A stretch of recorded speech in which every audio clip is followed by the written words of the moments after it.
Here. We're a little late than usual, but we here. I want to give a shout out to everybody.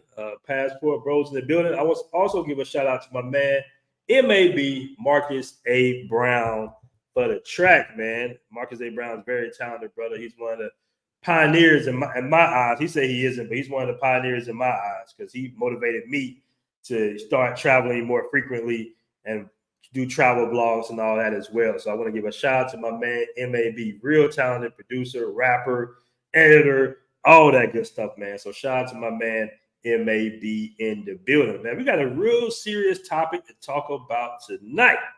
All right, real serious. Now, I've been kind of dancing around this topic because, on these platforms, you got to be sensitive to certain things that you say, all right, because they be quick with the demonetization. So, but we're going to top it up because this needs to be addressed, all right? This needs to finally be addressed, and it's important that I address it because Passport Bros have been victims of a lot of hatred, all right? A lot of hatred, and I just want to say what that certain form of tourism all stem from as far as the rumors and propaganda against the Passport Bros. So I know where it initiated at, and I want to backtrack it to let you guys know that this isn't that in any form or fashion, all right?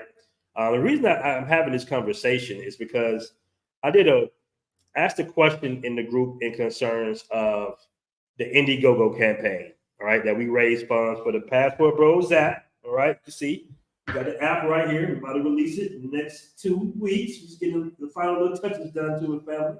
All right, real nice app. I want to give a shout out to the development team. But I asked the question pretty much in concerns of the Passport Bros, right? Now, I've done plenty of shows about the definition of a Passport Bro. I've done probably at least 5 in the last 2 years about the definition of a Passport Bro. If you guys want to see how the app looks, that's how the app looks, all right? Real nice, man. Guys are promoting their Airbnbs on there already. We got certain news updates coming all over the world. Passport Bros News Network, All right. We even talk about guys getting some of their channels demonetized and how we welcome them to our platform. Okay.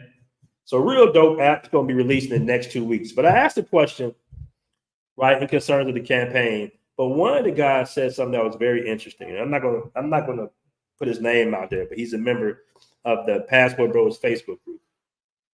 And he was like, 30-50% of the Passport Bros are ex-tourists, which isn't true. So I asked him, I said, well, wait a minute, bro. Did you take a survey or something? Like, where are you getting this information from?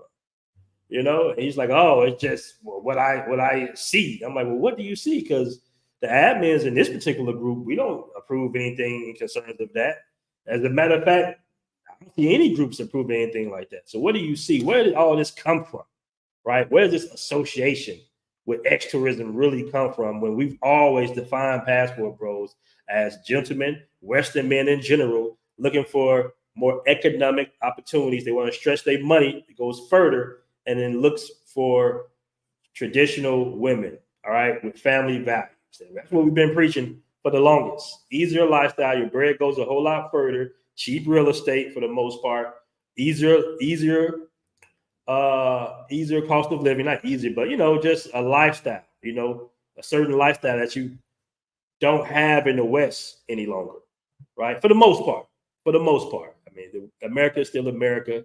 It's my home country. I'm never going to diss America. America is a great country, but it's missing something. Or a lot of men feel like it's missing something. When you're considering family, right? You're considering culture, right?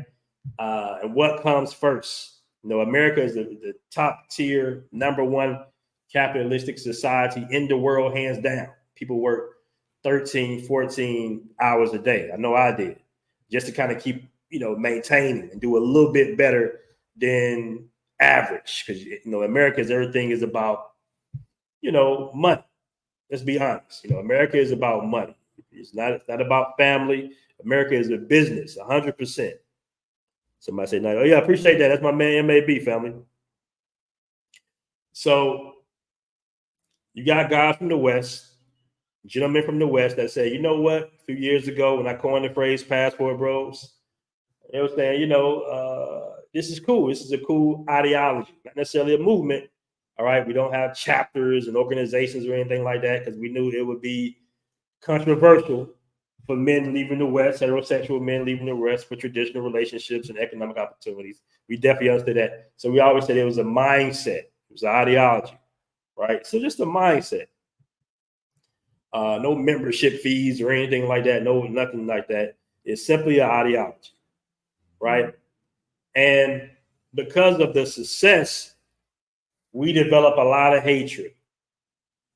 We develop a lot of hatred. Now, the pushback from the women, I'm not going to say it was justified, but it was 100% expected.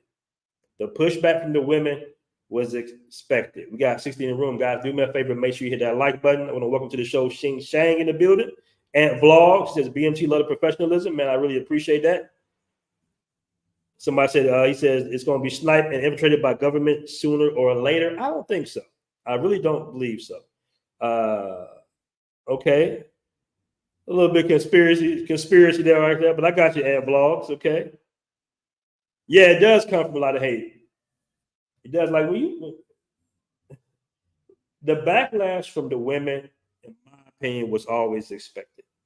It was always expected. I understood it, and I never wanted to engage in it. Now, this channel probably be twice as big if I went on a back and forth, but I felt like it was fruitless. You know, the big nothing burger at the end of the day, in my opinion, because they're going to have their views and we're going to have our views. And there's just no point in the tug of war that you see. Now, it gets views.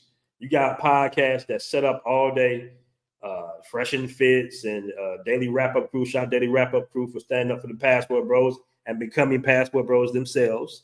All right.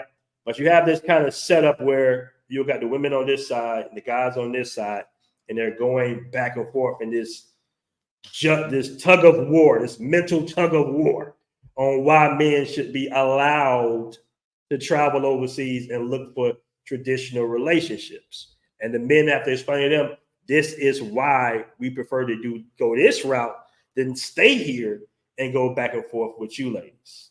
All right. So I understood the backlash. Most guys will understand that they're not comfortable with that. They're not comfortable with the fact that it's easy for men in their 30s and 40s, especially with, they shit together, to find a genuine relationship overseas. That's what it's always been about. Passport Bros are not just vacation warriors, it's not weekend warriors. That's not the true definition of Passport Bros. But you got guys who, frequent certain countries on the weekend, and they might consider themselves Passport Bros, but that's not the definition of what a Passport Bro is. All right. Somebody said it was coming so wild. Should Baby Group in that stream, that last stream you made. Yeah, most definitely. We got 77 in the room, 81 in the room. You gotta do me a favor and make sure you hit that like button. All right. Somebody said a Chinese billionaire literally bought a huge slice of Oregon timberland, but no one said anything. All right. Somebody said, Oliver says, in my opinion, I think the women's perspective is irrelevant. It's more about how we are being perceived by the locals. This is very true. Can't go where we aren't welcome. A lot of dudes ruining it. Okay, let me speak on that before we get to the subject at hand. I really want to speak on that.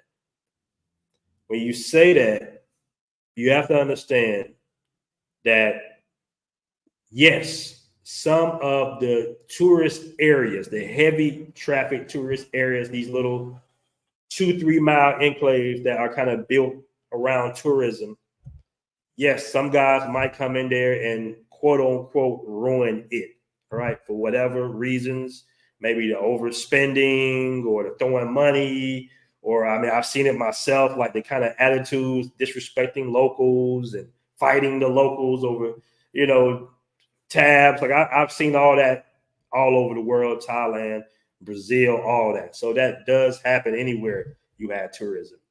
But in certain cases, man, we're not making a dent in the bucket, bro. Tourism is such a huge thing. And the main profiteers on tourism are really the airlines, the hotels, the restaurants, the infrastructure that surrounds tourism is the main purveyors. They're the main profiteers. Okay. And they came out with a study, and this was maybe a couple of years ago. They had a survey on why people are traveling. Of course, to meet the main thing was family, friends, the holidays. That's the big season when it comes to travel. We all know this, billions of dollars, daily, damn near, when people travel. But the other one was entertainment. And under that entertainment category became sex. And this was on both sides. This is male and female. All right. And they actually had the list of countries, right? And the top was female. And the bottom was male. Male had about 4 or 5 countries. The females had like 30 countries. They had like 30. Italy, Jamaica, Dominican Republic. They had all these countries listed. And I think that's what kind of quieted the ladies down to a certain degree. When they was kind of going back and forth and throwing that, the Passport Bros are this. When guys like my man Solo Travel, is it Solo Travel ERD, I think? Shout out to my man Solo Travel. No, Solo Travel ORD, something, think like that. Shout out to my man though. He was doing videos. Other people were doing videos that went pretty much viral in response, and they kind of quieted up. They kind of quieted up. They were just like, you know what? Hold on. We got them ladies trips. We got the whole Jamaica thing going on. The whole stuff got a groove back movement. They had a whole entire film about it. So it's like there's been books written about it. That kind of quieted them up. What's going on, Philandez Williams? What's going on, brother? And Blah said, BMT, let the women do what they do. No problem. You're absolutely right. Let us men live. You're absolutely correct. But I just want to put this out, man, because I don't want us to be, you have to respond. You have to respond because what they're trying to do, and this is mostly haters, right? This is mostly guys, and I'm gonna pull that up in a second. That's either jealous, envious, or upset that something like this has gotten so huge and successful for the most part. And it's like the biggest matrix cheat in the last 2 to 3 years. Like nobody expected to grow this big. I mean, me and a few other YouTubers was talking quietly in our own little sector of YouTube, our own little algorithm sector of YouTube, just having our little shows, minding our little business, dropping dope ass vlogs. Shout out to Dennis Jean-Pierre, Travelversity, Richie Mack, who was Austin. Like, we were just doing our own. We had our own little barber world. We had our own little algorithm thing going. We had our own thing going. Razor Rays, DC Born Rob. We had our own little thing going on. We had our own little thing. We was kind of quiet off in our sector, really until Austin went viral, right? My man Austin went viral. A lot of reactions on TikTok. It was TikTok was really what blew. It wasn't YouTube. It was TikTok. TikTok still to this day has over 500 million, right, mentions and impressions about the Passport. So I want to give a shout out to my man Digital Bro Man, by the way. I want to give a shout out to Digital Bro Man, right? So Passport Bros is really blown up on TikTok, not even YouTube. It all started from the original Facebook group, the coin of the phrase. That's when the Facebook group went viral. We're just doing some history before we get into the subject. The Facebook group went viral, right? They pulled up Facebook. The first thing that came up mentioning at that time when you said Passport Bros, before the bootleg Passport Bros came about, was the Facebook group. That's the first thing that came up in Google was our Facebook group. And this was years ago, all right? And Fox News mentioned the Facebook group. From that came the TikToks, right? Came Austin, the TikToks, and then the name, the coin of the phrase, Passport Bros. Somebody said Floyd Wallace, the king of the Passport Bros. So you can't vibe with Austin. Austin brought up some negative attention. Let the U.S. women be. Yeah, maybe. Okay. But real quick, I want to play something that was real interesting that came across. Somebody posted this in the group, and I'm not gonna play the whole entire video. I'm just gonna play a little snippet. I'm gonna play a little small snippet, and I want you guys to really think before you react. I want you to think. Yeah, Zoom did go viral fast. Shout out to my man Richie Matt. That is, and all of. All right, I want to play this real quick. And I want you guys to think about this. And I'm going to respond. I'm definitely going to respond to this. All right. I think she's African. Yeah, she's from South Africa. And she's saying Passport Bros are gaining a negative rep, I guess. Negative rep. Hold on. What she say? What did she say? Passport Bros are creating a global reputation and foreign women are not having it. All right, so let's play this clip. Hi everyone. So I've been seeing these videos about Passport Bros. So basically, you just Google it to figure out what that is. And all of these men, they seem to think that they would leave America and go to third world countries like. Yeah, I know how y'all know she? Why y'all calling her divestor already, bro? She just started talking. She just started speaking. It's the wig. All right, hold on. Let me finish. Let's see her talking first. Yeah, y'all call her divestor as soon as y'all see it. Hold on. Africa, the Philippines, Brazil, to try and find a submissive wife because American women are masculine and they are not submissive. And the problem with this idea for me as an African woman, I'm from South Africa, is that they don't realize that this is not, they are the reason why African American women or they are Western women are the way that they are. They created this culture. What y'all think about that? She says that we created the culture of toxicity in American relationships. What y'all think about that? Is there some truth to what she's saying? What y'all think about that? Yeah, she's from South Africa. The woman has a point. Okay. All right. Says he. Now we talking. We as men know who is behaving and who is talking too much ish. All right. You have to understand that the reason that African women or women from third world countries are the way that they are because of how their men treat them. Men in other countries are raised to be a provider. They are raised to be a protector. They are raised to be the head of the household. Most third world countries do not promote the 50-50 idea. A man is to take care of the house and the woman is to take care of the house. So, and yeah, African women work, they've got degrees, they can go to a job, but like when they grow up, even though having a degree and having all of these other things, they are still taught how to be a wife at home. And same as men, they are still taught like you need to be the head of the house.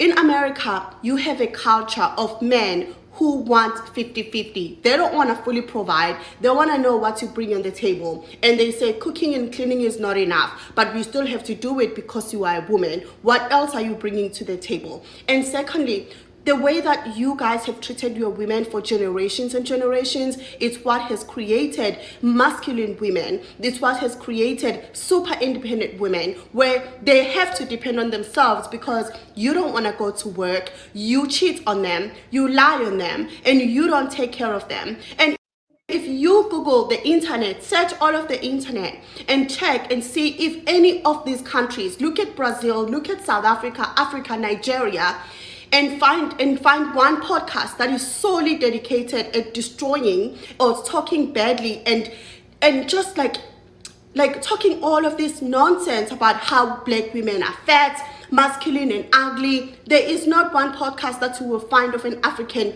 community or Mexico or any third world countries where you go find wives where wives or women of that nation are being bashed the way that African men bash their women. So and then thirdly, African men treat their women like queens. They are not like perfect, but they treat them like queens. In order for you to fix what you Okay. Okay. All right.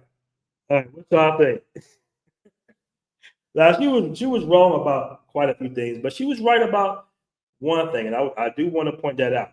I do want to point that out. All right. Um, some of us, that self culture can be reflected. The whole thing.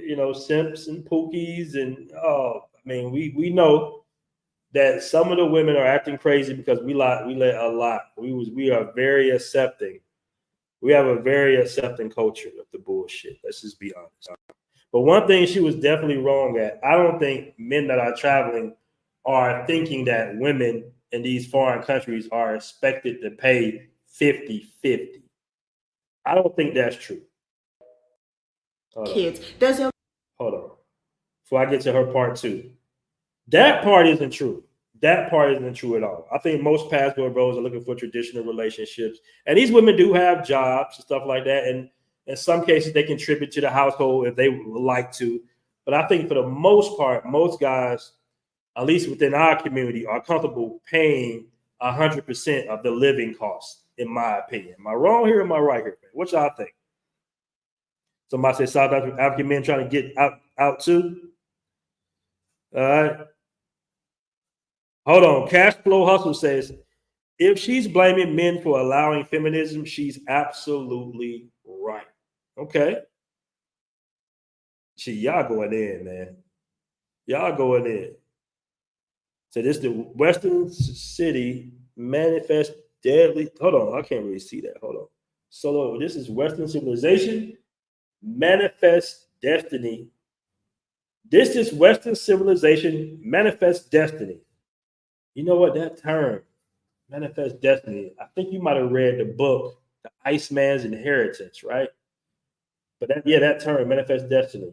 Okay, black men have had no hand in the BS that is American culture. You're right about that. You're right about that. Now we're going a little deep. Solo Dolo went a little deep. He went a little bit over some of you guys' heads. I can tell by his terminology that he's a reader. All right? I can tell. Oliver says the majority of these men are able to change their women's lives for the better. The hell she's talking about 50-50. Yeah, that's why I really disagree with her. I don't think guys are going to Colombia and all these different countries expecting women to go 50-50. I think guys are trying to escape the 50-50 situation. Oh, come on, guys. We gotta get that might be her real hair. You never know. That could be her real hair. That could be her real hair. We don't know. I'm not trying to criticize her how she looks. She looks okay. She looks all right, All right, let's see what she got to say before we get to the subject at hand. Hold on. I want to play the second part. women are the way that they are. You have to look at how their men treat them. There's a reason they are submissive. There's a reason they don't have a problem staying at home and raising kids. There's a reason why they are submissive to their husbands. But if you go to a third world country and bring this woman in your country and still continue the behavior and the attitude that you had towards your women to her, you are gonna run her out. Most likely, if you go to a country anyway, just looking for a wife because they are better than the wife in your country. Come on, guys. You guys are... You are the problem. You are toxic, and most likely you are a predator, because that means you are not a man enough to learn how to control your women. And when I say control your women, you don't know how to use non-manipulative tactics to get what you want from a woman. Probably can't have a conversation, probably don't want to hear that you have to reason with the person. I don't know, but all I'm saying is, if you go to a different country with the sole purpose of trying to find a husband, a wife, you are a red flag to me and to most African women. Look at African women, most likely they date African men. Why? Oh man, she just throwing out shit now. She had a little base at the beginning, but most black women in America, most of them don't date African men. Some of them do, but most of them don't. Not because there isn't like a good African American brothers, or there's a lot of great African American brothers, but I'm talking specifically with African like the passport bros. Most African, even African American women are now looking at dating African men. Why? Because they already understand the assignment. They don't need to make podcasts about, oh, we need a submissive wife, because they know what it takes for, they know what it takes. Yeah, she's just talking. She's just yapping. She's just talking major disinformation. I don't think she's ever been to America. I kind of can tell. She's just kind of assuming from what she sees through the media. But I want to give a shout out to my man who travels. He says, this is the bad side of English-speaking countries. That radical feminist ideology spreads way too easily. Absolutely correct. You are absolutely correct. You are absolutely correct. Somebody said pretty much can say control your joints. Yeah. Yeah, man. But I think she had a good point. At one point, she was, I think in certain cases you can say that we was a little bit too accepting of certain things that we know as a collective of men we don't like. We kind of let it slide. We let all the undertones and the undermining and kind of go along, get along, trying to make things work for years, generations. Then we don't control our media. Oprah bashed us for about 20, 30 years straight, came out with about 10, 15 anti-black male movies. She got, what is it, The Color Purple 2 or something out now? With all types of, that was a flop. The only African women I even think about dating is from Ethiopia and Eritrea. Okay, all right. Y'all going in, man. Y'all going in. Y'all are going in. But I want to say this, okay? Let me get back to the subject at hand. Where did this ex-tourism all come from? All right. So we have a major hater. We have a lot of haters. This hater has had his channel deleted several times. All right. He trolls people on the internet all the time. And he really is the originator of putting that on to the Passport Bros. All right. This guy is totally whack. Most of you guys, some of you guys might know what I'm talking about, but I'm not going to mention his name. He just lies on everything. And the funny thing is about this guy is he used to email me early on when I was doing YouTube videos in Colombia, begging me to get on my channel. And I let him on the channel one time, and basically the audience kind of cracked on him and ran him off. They ran him off the channel. And this dude might have made about 100 videos about me. I think I counted at about 100 videos. Did about 100 videos about me. All lies, all 100% lies. You know what I'm saying? And when the Passport Bros thing started to get out there a little bit, he started putting all these fake thumbnails out, right? He'll put the FBI trademark, which is hella illegal. I don't know how he's not in jail, because that's illegal, because you're impersonating a government agency, right? Like, I think he stopped doing it because somebody either told him or some type of entity reached out to him and like, yo, you can't use, because people were actually thinking that, okay, this guy must have got caught by the international trafficking service of the FBI. But he had a large female base, right? When Kevin Samuels passed away, this clown did like 1,000 videos about him passing away and developed a female base. And so with that little thing, with his female base, that's how the ex-tourism kind of got thrown onto the Passport Bros. Now, that's been kind of pretty much washed away for the most part, because there's no evidence of that whatsoever. Like I say, we're not really associating ourselves with weekend warriors that frequent little certain areas. That's not what the Passport Bros is. I'm just giving you some history of where all that shit came from. No, it's not him. It's not Travel Time with Paul. No, it's not him. What up, Andrew? And let me know if you want to come on, bro. I'm gonna drop a link. I want to talk about your channel, man. I want to talk about your channel. All right. If you're available, man, I just dropped a link on the show. You can pull up. You can pull up, bro. I agree. I think of a new name instead of Passport Bros. Okay. Yeah, I'm not gonna get that clown no clout, man. But that's where a lot of that bullshit came from. That's where a lot of bullshit that shit came from. All right. Other than that, there's not really any evidence. Like I say, a lot of that has slowed down tremendously. Whatever happened to Angie? I don't know who Angie is. All right. But that's kind of where that stemmed from. That's where that kind of originated from. Because we wasn't talking about none of that. We don't promote any of that, any type of form of fashion. We just wanted guys to get out in the States. All right. I did a trip to Brazil in 2017 that changed my life. I like linking up with young brothers or brothers in general and seeing the happiness on their faces like I had on my face when I first got to Brazil, when I first got to Colombia. It's almost like it's one of those situations where when you out from your hometown or whatever, it's like being back in your early 20s again, right? New air, new territory, new women, new language, new food. It's men are supposed to kind of explore outside of their, where they grew up at for the most part. And I think it's very important for guys to have that, man. I really do. And I want to spread that. I really want to spread that. That's what Passport Bros all originated from, honestly speaking. We were just sharing our travel experience. We were just saying, hey, man, Medellin is dope. Brazil is dope. You go here, you can go there. All right. The food is excellent. The women are more approachable. I can see myself getting married out here. I can see myself starting a family out here. We were talking about subjects like that for the most part.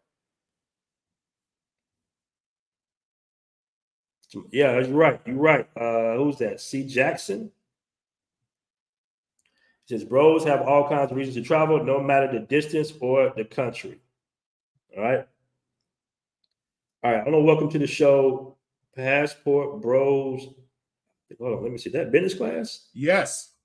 Hey, what's going on, bro? How's everything going with you? Yeah, pretty good, pretty good. I don't know if you noticed it. Did you notice that the U.S. government issued a warning for U.S. travelers in general? I think it's for going to Colombia, I believe, because I think there was like 8 people showed up dead or something. Yeah, I covered that on the show yesterday. Oh, yesterday. Oh. Yeah, we showed it on the show yesterday. Oh, okay. So I was gonna post it, but I was looking to find the link again. But yeah, as far as the topic goes, it's obvious. Well, first of all, they were going to try to do anything they could to conflate Passport Bros with sex tourism, because X-tourism, brother, X-tourism, yeah, right. But yeah, I guess what they assumed was that if they tried to do that, that they could somehow stop us, like they could try to get the government to say it's like human trafficking or something like that, or transporting or whatever. But the reality is like that was never going to happen. And there's just, especially now with all these IT jobs, and you got all these dudes, these expats traveling, like they keep trying to use that language like predators and all that stuff, and they keep trying to paint it, and they keep trying to paint the men going outside, but for the most part, they're not getting any traction. So, no matter how much they try to do it, they're not getting any traction. Now, the problem is when you think about like all of the pornography and stuff that's on the internet, what you end up having is you have a lot of these dudes, and that's exactly what they do. They go overseas and they got like briefcases with tripods and cameras and whips and belts and paddles and this, that, and other. And they go over there for that express reason, because they're going to be making content. Now, I haven't seen any government say that it's illegal necessarily to do that. But the thing about it is that's how they see it. They basically are going to see us all as the lowest common denominator. They don't really care. The whole point is just doing whatever they can to hurt the movement. But for the most part, I don't think it's helped. I don't think it's working. I don't think they're getting anywhere with it. I just don't think that I don't see them with any traction on this at all. At this point, they're getting angrier and angrier, because at this point, we've got the memes. We're attacking them with the memes nonstop, 24/7. On top of that, we're still talking, and they can't get the traction that they used to have. Like, I've noticed that, like, Passport Bros isn't as high in the how should I say? I guess the algorithm as it was back, say, this time last year. Yeah, yeah. This time last year, it was like the talk of the town. Now it's like I haven't really seen many new news stories. I haven't seen many more journalists writing about it.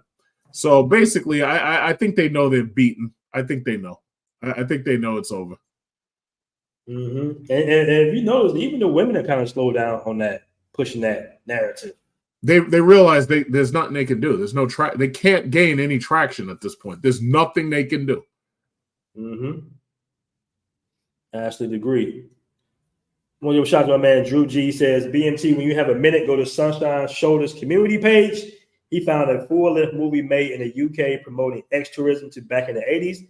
Black men didn't start the ex-tourism move. Absolutely. Absolutely. I mean, right now, they got governments, what is it, Gambia? They're trying to stop women from coming from Europe to exploit the young men over there. But they got a whole documentary. What'd you say? That's crazy. Yeah, in the Gambia. It's like Gambia. Of course, we all know what's going on in Jamaica. So, but you know what? What's funny is, see, the problem is nobody really connects the dots on these things. See, if you're here in America, basically, because of the weight of your currency versus another country, especially a developing country, right? Yeah, listen, no matter what, the reality is you're going to end up exploiting another country's people one way or another, whether it's you're making your sneakers there, your shirts there, whatever it is. So the issue ultimately is the women in this hemisphere typically go down to the Caribbean simply because it's close and it's cheap. It's relatively cheap and it's relatively close. For example, I know some Jewish female co-workers who are talking about going to Jamaica. And I'm like, what the hell are you going to Jamaica for? Now, these are some old-ass, dried-up women, and they old. And I'm like, what are you going to Jamaica for? But then once you've seen them RAF parties and once you've seen them RAF clips, you pretty much already know what they're going down there for. I mean, and these are some white Jewish women. It's like, what the hell are you going to Jamaica for? You should be going, like, I don't know, Poland or some shit. But bottom line is, the women in this hemisphere, black, white, whatever, they're going down there to trick on these men. Now, if you're in Europe, you can't keep them Europeans out of Africa. They back and forth to Africa, safari this, safari that, Gambian men this. You see their stuff leaking out, and they going down there, and it's usually these old women, and they going down there to trick on these young dudes. Now, my thing is, it's like, listen, these are men. They, whatever they do that's their choice because I don't have any control of that, nor would I try. But the bottom line is, it's like that's part of their tourism. That's part of the money that these people make. So Gambia, like, they could try to pass laws against it, but I guarantee you that's never going to happen. And if it does, it won't be enforced. Because what are they going to do? They're going to tell the women, yeah, stay home and don't bring your money? Are you kidding? That's not going to happen. It's just like with Thailand and the Philippines. You'll never hear them telling these white Europeans, yeah, stay home and don't bring your money down here. It's not going to happen.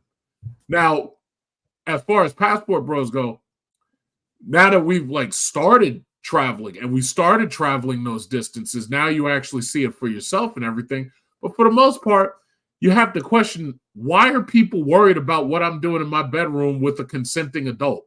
Why are you worried about it? So the next step is to try to make it like, oh, well, she's not consenting. It's like, yes, she is. Or, oh, she's not old enough to consent. Well, it says here on her driver's license that she's 25. They'll try to look for every angle they can to delegitimize you. But the problem is this movement is so big, so wide, so many countries, so many men, there's nothing they can do about it. You know what? And another thing a lot of people don't understand is the money that's being made off of tourism, right? Yeah. The airlines, the hotels, the restaurants, the billions of dollars that's going into these smaller countries. It's just too much. It's too much part of the economy. Too much money involved. Well, look how much they lost in just, 1 year of COVID? Look 2 years of COVID. Look how much money they lost. I mean, you damn near got Boeing about ready to shut down. They got the doors ripping off their plane. Visas, airline tickets. I mean, come on. It's too much. Excuse me, too much money involved. Way too much money. Way too much money. I want to give a shout out to Wonderful Travels with $9.99 super chat. I really appreciate that. He says, BMT, we're going to Puna. I think it's Punta Cana next weekend. Got a mansion with waterfalls. Pull up. Most definitely, Wonderful Travels. Yeah, hit me up on the email, man. Hit me up on the email, brother. blackmantravels@gmail.com. All right. Appreciate that super chat. Cash flow that's not started, it's being popularized. This ain't nothing new. It's just trending now. Do you think, Passport Bros, do you think that it's died down now as far as the controversy of the Passport Bros? Because it seems like it's about to die down. Then it's going to start right now. No, you got to understand. We're in winter. We're in winter now. Or somebody there mentioned it, and then it'll flame right back up. Bro, we're in winter right now. When spring break hits and the summer hits, and these dudes are traveling even more, or they're going to these beach locations and they're bringing back them photos and those videos, especially for spring break. No. It's died down only because this isn't the season for it. But the thing about it is they haven't gone away and they haven't stopped. So it's only died down because, just because it's just not the season for that. But nah, man, not even a bit, man. We're you think it's still gonna blow up even more? Of course. Here you've got dudes. We are literally making content that is literally convincing other men to basically replace the women in their local communities. It's like this doesn't stop. These women are complaining that they can't get dates. They're complaining that nobody's buying them presents. They're complaining nobody's taking them out. And it's only going to get worse. That's not going to stop. It's only going to get worse. And these women, as vocal as they are about it, the Passport Bros movement is a clear and present threat to their very existence. We are literally rewriting the genetic code of entire neighborhoods at this point. It's like they are worried, and they should be worried. And I don't even think that they themselves see the full implications yet. Because have you heard of the soft girl movement? The what? The soft girl movement. Have you heard? Never heard of it. What does it mean? So it basically means that these women are wanting to be more traditional, right? Like more like housewives. They have their own little movement going, trying to bring relationships back to the 50s and 60s. You think it's gonna work? Do you think it's genuine? Well, maybe what it is it's a response. Somebody put that it's propaganda. I listen. A lot of you got to understand. The majority of these women here, they know that they can't get men from all around the world. They know that that's not going to happen. They know that it can't happen for the most part for them, right? So the thing about it is, this is reactionary. Maybe some of them, they call them the pick-me's and the pick-meishes. My bad. It's called the soft girl era. My bad. Soft girl era. Yeah. Here's my thing. If they really are serious about being pick-me's, as they call them, and they want to submit and they want to get a man and they want to stop you from traveling overseas, then the very first thing they need to do to show me they serious is sign a prenup. That's the very first thing they need to do. They ain't signed no prenup, bro. Well, guess what? You ain't traditional enough. If you're not, that's your submission. They ain't signed no prenup. Listen, your submission is this black pen and this piece of paper right here that says prenuptial agreement and postnuptial agreement.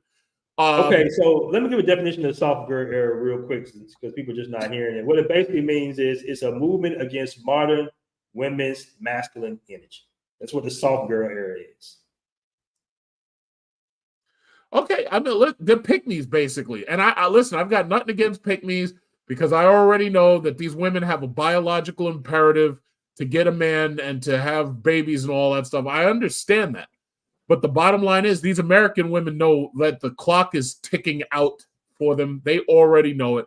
So the bottom line is if they want to show how submissive they are, here, baby, I got a prenuptial agreement for you. I need you to sign that. But the prenup don't got nothing to do with the submission. Well, as far as I'm concerned, that is submission because it's psychological. If you put a piece of paper in front of her that tells her that, listen, if you decide to break up with me later because you decide to fall out of love and you're not getting nothing out of it except for what you came into the relationship with, as far as I'm concerned, that's psychological enough to be a level of submission. And if they won't do it, basically, yeah, kick you to the curb. Bye. All right, I want to welcome Player with a Passport to the show. What's going on with you, man? I had to take the mute off of me. How you doing, man? Hey, what's going on, Player? Man, I'm trying to hang, man. Hey, man, trying to live that dream, man. Out here getting Hey, man. Hey, listen, I got a question, man. This is a genuine question, right? Mm-hmm. Why is it that in the passport movement, right? Because I'm not a passport bro, but in the travel space, there's always a constant I don't know if, well, I got to just say it for what it is. I'm not diplomatic. I'm not I don't do all that. Keep it PG, Player. Keep it PG, man. Oh yeah, no, most definitely I'm gonna do that. But it seems as though within the travel community, there's always a constant whining and complaining and like a crying, almost like a faucet that is off, but it's just dripping of American women, modern women, female. What is this? What is this stuff? What's that? Female hypergamy, female nature, feminist. Are you talking about more of the red pill space? Am I talking what? More red. That's more red pill topics, really. Homie, I don't know about these different color pills. I'm a regular traveler. Yeah. I mean, the red pill. That was pretty big, man. That's just men that don't like the American infrastructure of dating and marriage in the West. Okay, again, I'm completely oblivious to all these different color pills. You know what I mean? That ain't I couldn't tell you the first thing about them. But I'm just saying in the travel space as a whole, it seems to be like a constant. There's no focus on the women in these other countries. There's no focus. There's no constant live streams or constant panels or constant flooding of interviews with women from these different countries. It's always going back to the argument of modern women and masculine women and et cetera, et cetera, et cetera. When it seems like the focus, like, okay, American females. Hey, you saw I caught myself for you, BMT. It seems as though it's like, okay, you American females, yeah, we good, boom. But let's talk about the positives and the advantages and the pluses of these foreign women. We've done what that. I'm saying? We've done that. No, I'm not saying that you haven't done it, homie. I'm saying that it's not a constant. Yeah, they're getting on the chat there with the passport. I'll answer that. Say what? Hold up. Say again. No, so they're getting on you in the chat, bro. They're getting on you in the chat. But yeah, hey, listen. I'm not listening. I don't care. Not my channel, right? Listen, I don't care what these dudes in the chat think. I know how I'm moving. I know the kind of females I'm getting, et cetera, et cetera. I know I'm not worried about getting drugged, et cetera, but that ain't why I'm here. I'm just asking a genuine question. Okay, yeah. Well, anybody in the chat, let me finish, homie. Anybody in the chat that got the smoke, whatever.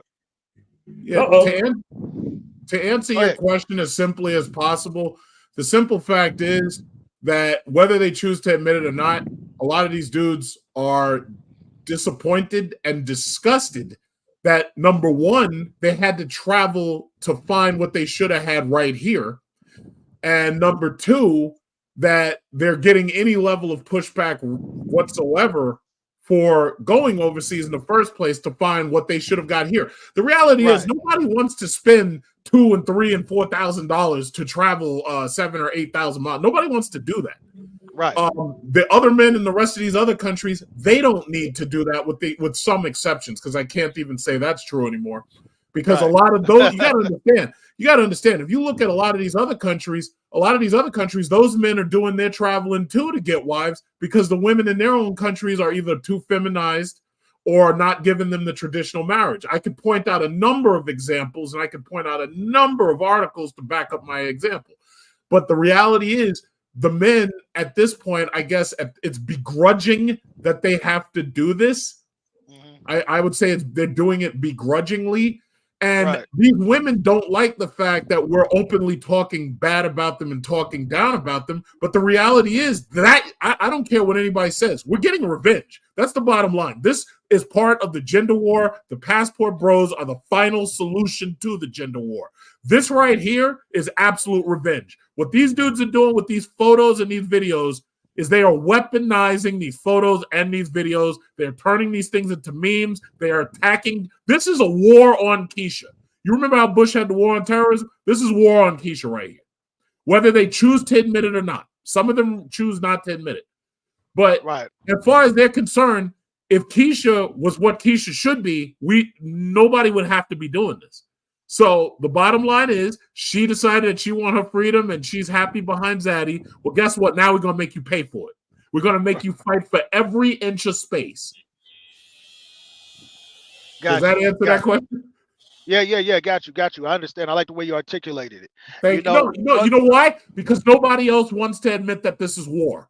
Nobody else wants to admit it. In fact, most of these people don't understand what war means. Right. No, I can understand that, man. And again, I like the way you articulated it. You know what I mean? A lot of cats, man, they get in their feelings when anybody puts the question, something that they say that they stand on, because they're unable to articulate what they say they stand on. You dig what I'm saying? So I'm the type of man I can respect with somebody who can articulate what they stand on. Now, the second point that I like to bring up is that I find that a lot of dudes in the travel space, when I'm traveling, I'm meeting these dudes, and they be talking all this traditional traditional woman. A lot of these dudes don't got a traditional bone in their entire body, right? And I asked them, man, how do you expect to find you a traditional woman if you ain't got no traditional? If there's nothing traditional about you? I went out to eat with a dude in Bogota, right? He wanted to link up. He bought his girl. I bought the little chick I was dealing with. We went out to eat. We got our table. I pulled her chair out for her. Boom, she sat down. Right?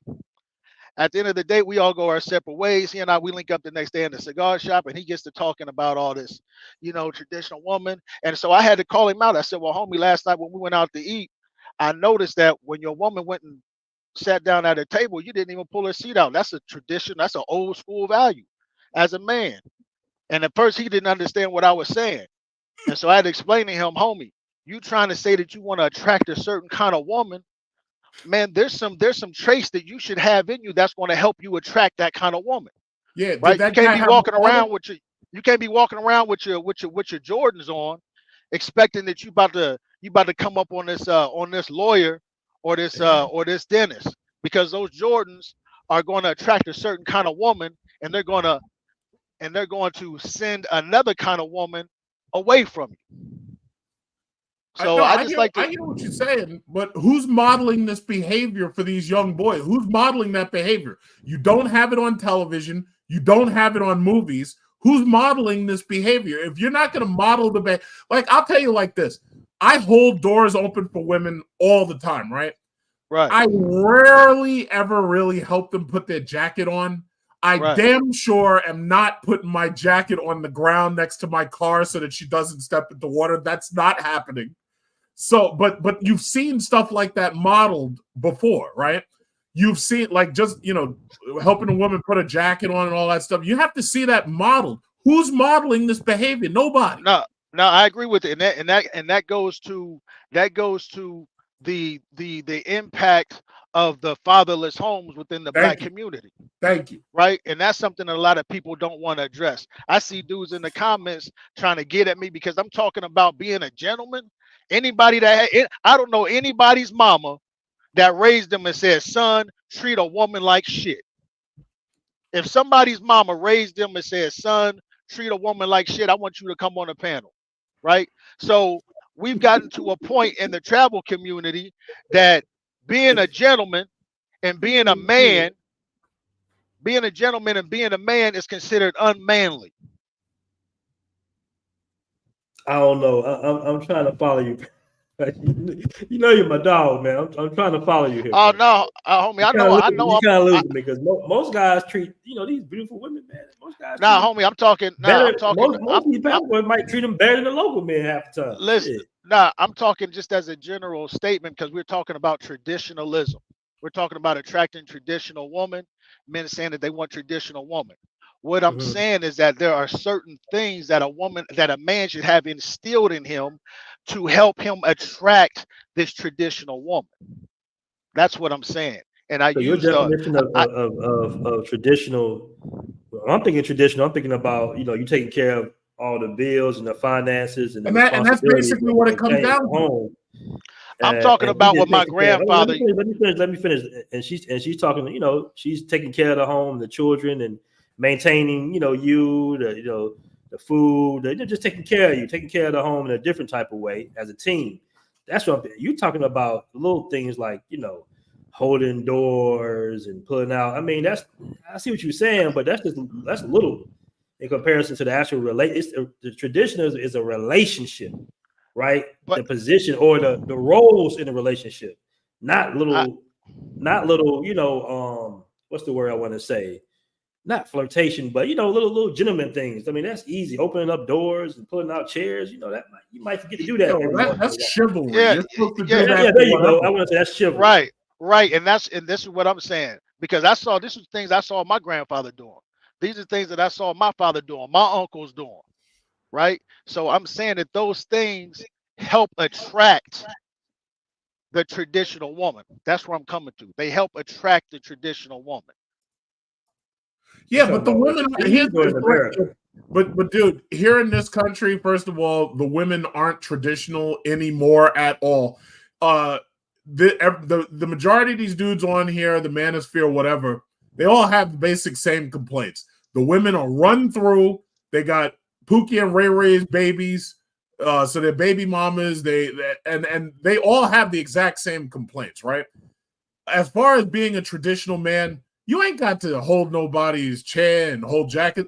Basically, if you look back at most of these black grandparents, like grandfathers, most of them, they were working a tough job in a factory, working a train, whatever, and all they did was they come home, they would hand their money to their wife, who was taking care of their kids, taking care of the house, paying all the bills, while all he had to do was hand her the money, and she was feeding him, cleaning his clothes, and giving him enough sex to get him back up in the morning so he'd go back to that hard-ass job. That was what the relationship was. It didn't really come down to holding doors and shit. But No. This is what I'm saying. Hold on. All I'm saying is the women right now, first of all, you're not going to get what you want out of no single mama because you've got to contend with Pookie or whoever her baby daddy is. You got to deal with a kid that's not yours, that you will never accept, no matter what you say. That kid will never accept you because he know you ain't his father. So the bottom line is most of these dudes are cleanup bros. And the problem is they realize now that instead of wasting their time and their life and their resources on the women here, that they can get their passport and they can go and they can find a woman who hasn't been as damaged as the women who've been damaged by American culture. And let me tell you, the egos, they've all been damaged. The women aren't waiting for you to bring back the resources to help build your family. These women are competing with you to build a family under their own demands. That's what it comes down to. They're not worth the juice ain't worth the squeeze. It ain't worth it. Go ahead. All right, now. But play with the passport. You one of them guys that like take off your jacket and throw it on top of the puddle. So you can... Hold on, hey, BMT.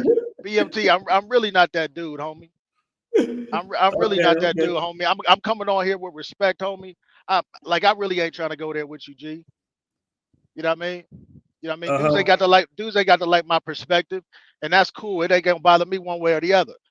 You know, I'm not worried about nobody dipping drugs in my drink, none of that shit. You understand? Okay. All I'm right. just All coming. right, bro. I got you. Yeah, I yeah, got you. yeah, nigga. Look. You know, I'm chopping game. You know what I mean? I'm not worried about all that shit. I don't care what nobody thinks. At the end Okay. of the All day, right. at the end of the day, a Yeah, lot yeah. of He dudes. getting a little trigger. We were joking with him, but go ahead, bro. We good. Nah, homie. I joke around too, homie. But when I'm chopping game, I'm serious.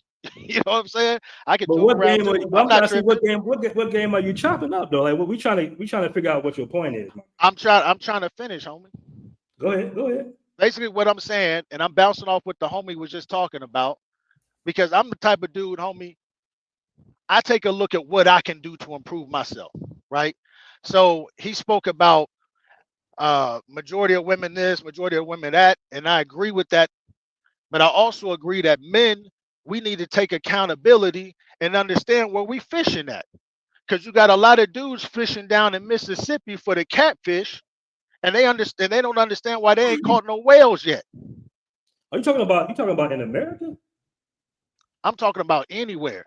Because a lot of dudes that's traveling out the country from the United States that come to some place like Colombia, the same issues that they was having in the United States, they having the same issues in Colombia. And what I'm saying is that they having a lot of the same issues because they haven't really taken the time to understand, excuse me, they haven't really taken the time, homie, to understand that maybe there's some shit that they doing wrong, right? If you arguing with bitches and you having a problem getting females in the United States, and then you come to Colombia and you arguing with females and you having a hard time getting females in Colombia, at some point I'm looking at the homie like damn nigga, like what is you doing? All right, let me catch a super chat by Bishop NYC23 with a $5 super chat. Man, I really appreciate that. He says American women want the finished product and men don't get financially stable to in their 30s. Dating in America is over. All right, appreciate that super chat, Bishop NYC23. All right. Yeah, so basically you got a lot of dudes leaving the United States, they dating out the country, and I tell dudes all the time, hey man, the same shit that you dealing with outside the country, you're gonna deal. I mean, the same stuff that you dealing with in the United States. When you come to the country, homie, if you ain't on your shit, you're gonna deal with the same shit with these females outside the country. And I think a lot of it has to do with many dudes, they don't know where to fish, they don't know how to fish. So the same mentality or the same type of woman that they're attracted to the United States, when they get to Colombia, when they get to other places, Costa Rica, Panama, they are attracting and they're meeting those same kind of women because they haven't taken what's the word I'm looking for? Not a detox. They're attracting the same kind of women, home. They're attracting the same kind of women, and then they're complaining that, oh man, now the women here in Colombia, man, they're this. The women here in Colombia are that. And I'm like, homie, well, you was dealing with hood rats in the States. Now you in Colombia and you still dealing with hood rats. At what point do you say I'm the problem? What? All right. Okay. All Well, right. when you say I'm the problem, wait, you're talking about the men? Yes, I'm saying if you dating, I'm saying what's your name, homie? Passport Bros Passport business. Bros business class. All right, Passport Bros business class. This is what I'm saying.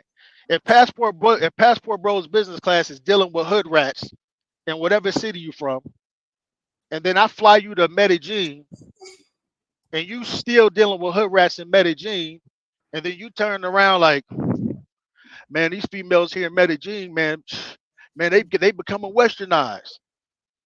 I should be able to look at you and say, yo, business class. Man, she a hood rat, homie. When you dealing with hood rats in the States? Why you over here dealing with hood rats? I'm trying Oh to figure out. man. I'm trying to figure out what type of guys you be hanging with, bro. Like we won't be going through those type of issues. Most of my cats are married, long-term relationships, learning Spanish, buying property. Like I'm trying to figure out, like, who you talking about? Weekend warriors or some shit? Homie, I'm talking about the subject at hand, which is about traditionalism, traditional woman. I'm talking about men having the same experiences in the States that they have, the same experiences in these other countries that they're having in the United States. All right, let me catch the super chat real quick by my man J Raz. Shout out to you, J Raz. Says, can this bro give us an example of a story where another brother in Colombia has run into same problems with the women? I mostly know positive stories. Homie, I done met plenty of them. I done met plenty of dudes that is crying and complaining about women in Colombia. I met plenty of dudes in Colombia complaining and crying about an Uber price because he had to pay $3 for an Uber. I done met plenty. You want to talk about stories? I got plenty stories. I mean, do you live in Colombia? You live in Medellin? No, I don't live in Medellin, but I frequent Colombia very often. So you now, as far as the kind of people that I'm hanging out with, homie, all my people, we rocking steady. Like I said, we're not worried about nobody drugging us. We're not worried about no female slipping nothing in our drink because we're not dealing with females that's on that level. Those are bottom of the barrel females. So those are the kind of people I'm hanging out with. That, bro. I haven't met no dentist. I haven't met no homie that's dealing with a teacher or a pharmacist or the front end manager of an Exito that's drugging him, setting him up to get robbed, or trying to set him up in general. Those are guys that either frequent there or maybe live there. Those Spanish, we understand that. But I mean, some guys are getting set up because they just don't, they're just trying to date and they're getting set up. Well, yeah, and that's what I'm talking about because you asked about what kind of people I'm dealing with. So I'm making it clear that the people I'm dealing with, we rocking steady, right? So I'm not the dude that's worried about getting drugged. That's what I'm saying. That's the kind of people I'm hanging out with. I'll be honest with you, my brother. I just left Medellin. Anybody can get got. Anybody, a motor can run up on anybody. But homie, my female that's a dentist, I don't worry about her slipping in those. I don't worry about her scoping me.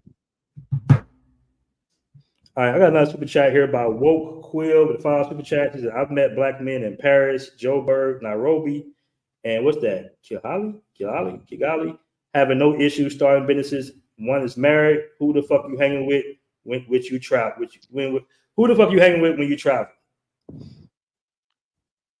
Homie, I'm not talking about me. I'm talking about in general.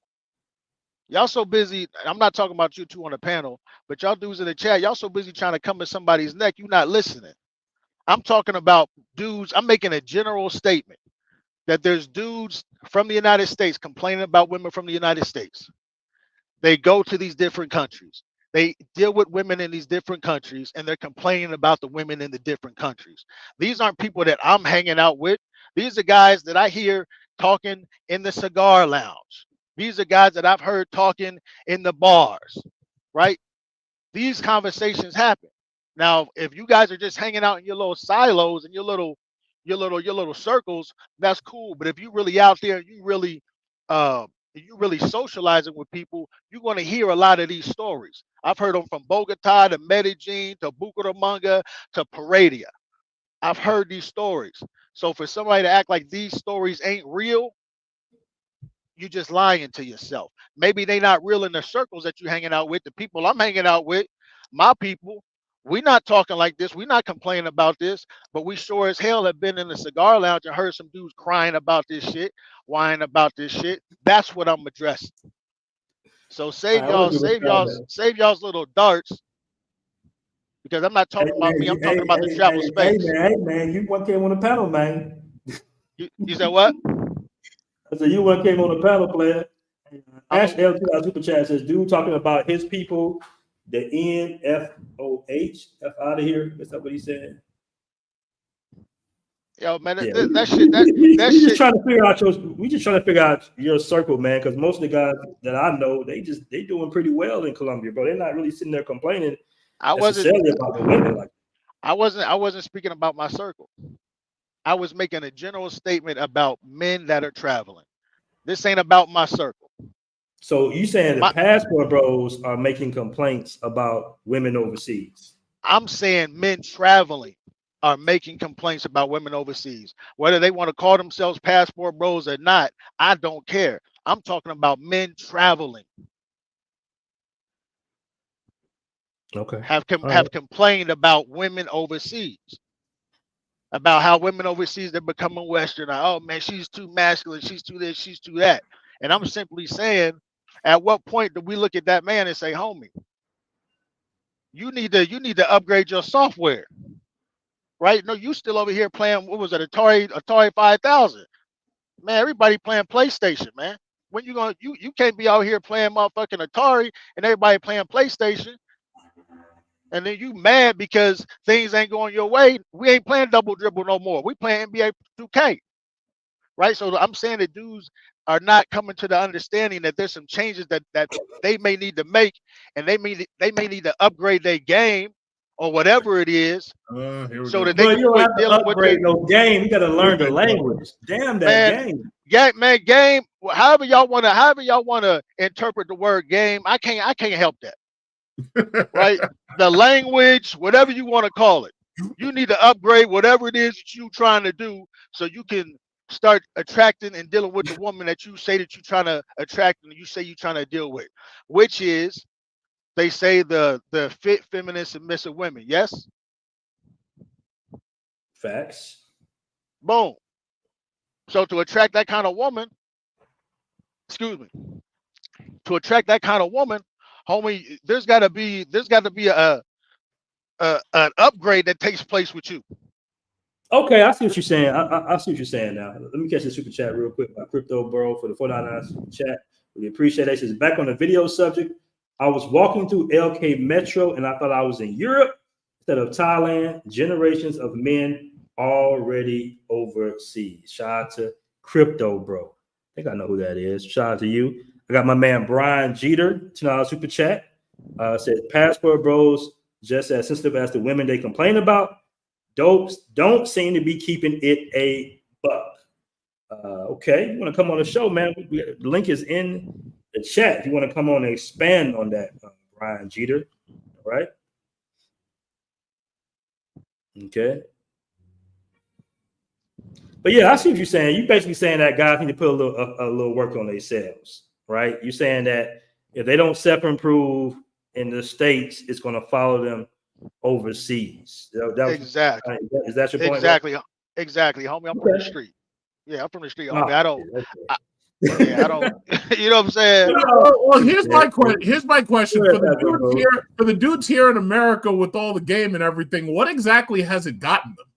Because it seems to me that most of them, they do get with these women, and then these women take them pretty much, and this is here, for all they're worth, or half of what they're worth. And I don't seem to understand that. It's like I'll say it like this. Most of the dudes that I've heard of, especially here on YouTube, the ones spitting like all the game and all the game, this game, that. No. Hold on. Let me clarify. I'm not one of these dudes. I'm not talking about you. I'm not talking about you. I'm going to finish what I'm saying.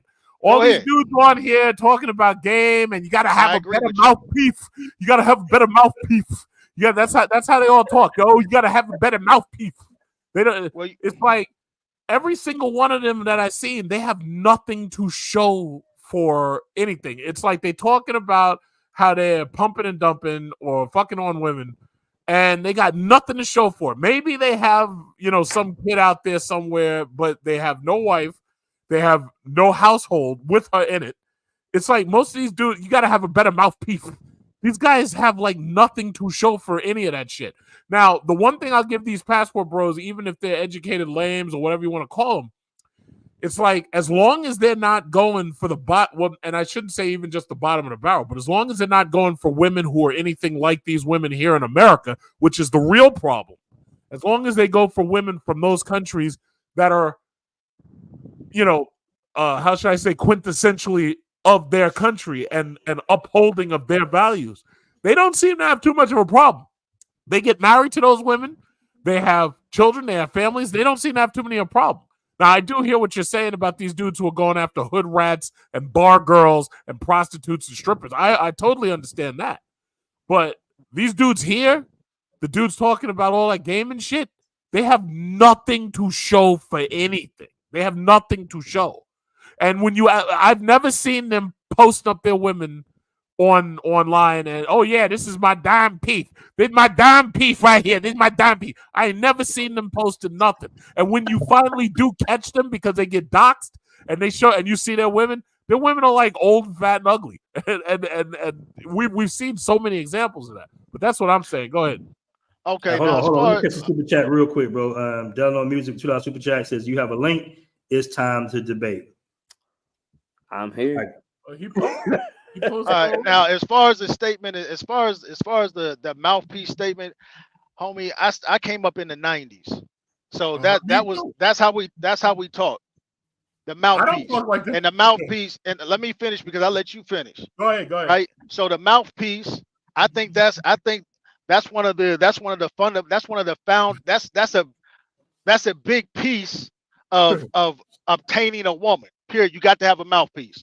Now, as far as you saying dudes here in the States with all this game, I can't speak on them because I've seen dudes like you say that's supposed to have all this game, and then they get over to Colombia and they no longer got the toys, right? So they don't got the bins no more with them out the country.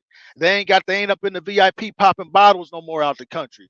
They didn't dress down because everybody done told them that you got to look like a complete bum so you don't get robbed. So they don't got they Gucci and they Versace no more. But they supposed to be the big dudes with all the big game. I seen them come to Colombia and strike out big. So I'm in agreement with you as far as dudes talking about, I got all this game, this and the third, right? I come from the era where game was a term. Anybody that come from that era know what I'm saying when I'm talking about you got to have some game, you got to be chopping some game. So I want to clarify that. Now, as far as if dudes are going out the country, and yeah, as long as they're dealing with females on the level and they're winning, I'm all about that. Unfortunately, you got a lot of dudes that's going out the country that's scraping the bottom of the barrel and they losing. So there's that dynamic also. All right. I want to welcome Andrew to the show. But before, Delano, you want to say something? Do you want to say something? Why are we dick policing? Why are we dick policing? Eventually, they'll figure it out. Like, how many times you gotta fall flat on your face to figure out maybe you shouldn't mess with the bottom of the barrel? Like, why is that a concern? Like, Homie, what are you talking about? These men fail. Homie, what are you talking about, dick policing? Maybe you haven't heard, man. There's a lot of brothers that's getting killed in Colombia. There's a lot of brothers that's getting drugged in Colombia. There's a lot of brothers that's getting robbed in Colombia. Yes. This ain't about dick policing, homeboy. This is about helping dudes cut the learning curve in half. This is about laying out a flat piece of paper and folding it, helping to cut the learning curve. This ain't about dick policing. So let me clarify that. All right. Thank you. I got no words to say what's going on in Colombia. Andrew gave me a good insight on what's going on in Colombia, but do these guys? I was like, are these first-time travelers getting robbed and killed in Colombia? No, some of the guys live there. Usually, it's been set up through a girl 9 times out of 10. It's set up through a woman. Whether it be a lot of it comes from Tinder. You got Instagram as well. Yeah. You got a lot keep of in mind, they situations. do that here too, because they were doing that right up here in the Bronx. They do that here. Plenty of that. Like, they got these chicks who invite you up there, and you get robbed by her Pookie and Ray Ray buddies and shit. So you don't have to go to Colombia for that. You can stay right here. Yeah, Right. it's wild. Yo, Andrew, between BMT and Andrew, I got the best input on this because I'm learning more and more every day about what's going on down there. Because I'm a Brazil guy. I'm a Brazil and Spain guy. True and true. There you go. There you go. So, what up, Andrew? What up, BNTs? Hey, man, shout out to you and thank you for having me on your show, brother. Yeah, most definitely, man. So, I mean, what happened with your YouTube show, bro? Anything happen? Oh, man, they demonetized my shit, bro. So I mean, what happened with that? Well, I got to create a video to YouTube Studios and explaining why I should be reinstated for monetization. The thing is, they didn't go into full details on why I got demonetized and suspended. So how can I come up with something not knowing what it is that I'm banned for? It's weird. What kind of channel you have, if you don't mind me asking? Well, Not too far from BMTs. I mean, I do talk Yeah. about traveling. I do a little bit of comedy here and there and some Mm-hmm. entertainment. So I mean, it's a little bit of everything. Sometimes I do reactions and I do live shows, but I do talk about traveling and my So experience too. Also add a little bit of whatever into the mix. Did you ever get any strikes before? I've gotten strikes a long time ago, bro. And We're what were talking they about for? most of the time it was copyright. It was a copyright issue thing going on. Because I do a lot of reaction videos, but here's the key elements to doing reaction videos. It's all about talking more into reaction videos and also labeling the title of reaction. See, I didn't know that at the time, but now I educated myself to YouTube guidelines, right, on how they do certain things. So whatever you word out, they don't necessarily watch your whole content. They're looking at the title for what it is. So when they see a certain title and it comes off as a red flag, it's either somebody might report you or they might see it as a red flag without actually looking at the or listening to the content. Like I can say this, for instance, I give this as an example. Man got shot in the head in Colombia, right? Yeah, that's gonna be a problem. I'm just using that as an example, right? Yeah. So the first thing they're gonna think to themselves is, even if I have a picture of a man about to get shot, but the content inside beyond the thumbnail is nothing about a man getting shot. It's about talking about a man getting shot, but I'm not showing visuals of a man getting shot. But because the title itself comes off as shock value, it gains a lot of views, it gains a lot of attention. So that's when it becomes a red flag. that's good. Okay. It's good info right there. Yeah. So Yeah. just a little advice when it comes down to the YouTube section part. Just be careful how you word things. All right, I got a super chat by Drew G with $9 super chat. He says QB got scope and he is a veteran traveler. You I want to can speak on definitely that? He actually came on your show. yes. Go ahead. Somebody had something to say? The question I would ask to the veteran traveler that got scope, my first question I would ask is, what did the female do for a living? And Okay. how long did he know her? Andrew, you want Okay. to answer that? Because you got the intel on that. Yeah, I got a lot of intel on it. First of all, QB, me and him talk on a regular basis. So what was leaked out to the internet was some edited parts that wasn't fully explained properly. So while he was on my channel, he said that these were women that he met, right? It wasn't a romantic connection. It wasn't what you call it, a hookup or a play for play. It was just trying to get to know the girl, right? So that's what he does in Mexico. He tends to do this a lot in Mexico. Never had any issues. He so happened to get into a bad apple when these women were Colombians in Ecuador. Now, I can't really speak too much on the investigation part because right now it's under investigation and I know some things that I can't really talk about on here. But I am gonna say this, that the chicks that he met are part of an intel organized crime that's associated with Ecuador and also Colombia. Now, recently, there was a drug cartel. I forgot the guy's name, but he's in Ecuador right now. I covered it earlier. He's been doing a lot of trafficking from Colombia to Ecuador and also involving himself with people, right? So these militia groups can be men, they could be women. They're not necessarily pros. So with this intel information that was put out here, I understand that most of us, we go to these foreign places for women, correct? For the most part. That's what we do. We go for women. There's no hiding it.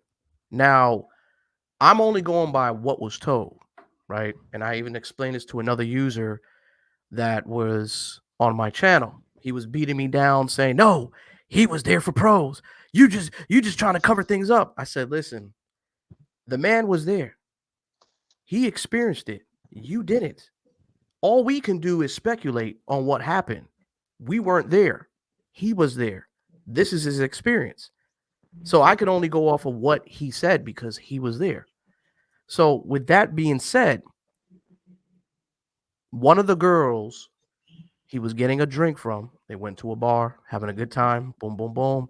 Didn't think nothing of it, right? I think this is after the fact he met them off a Tinder. Boom. You can stop the story right there, homie. Go ahead. No, hold on. I'm fucking with it. I'm fucking with you, man. I think that's a big issue with the QB story was that he met the young ladies through Tinder. Right. Well, right. But here's hold the on, thing. Andrew, I want you to go ahead and finish. I want Andrew to finish what happened. Okay, I'll Yeah, I finish. wasn't trying to cut you off, man. I was just making a little crazy joke. Go ahead. All right. So in this situation, he met the two girls, and it was on some mutual meeting up. So one of the girls he was interested in, but he was just trying to get to know her, just chill out, figure out, fill her out a little bit. He found out they were Colombians because of the number that was given out in Ecuador. Because he was like, wait a minute.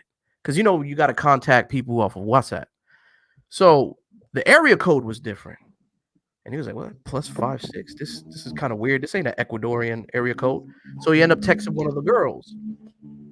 And then he asked one of the girls, hey, where are you from? She says, I'm Colombian. We're there on vacation. So, red flag. But knowing that we know what's going on right now, I said this to him as a friend. I said,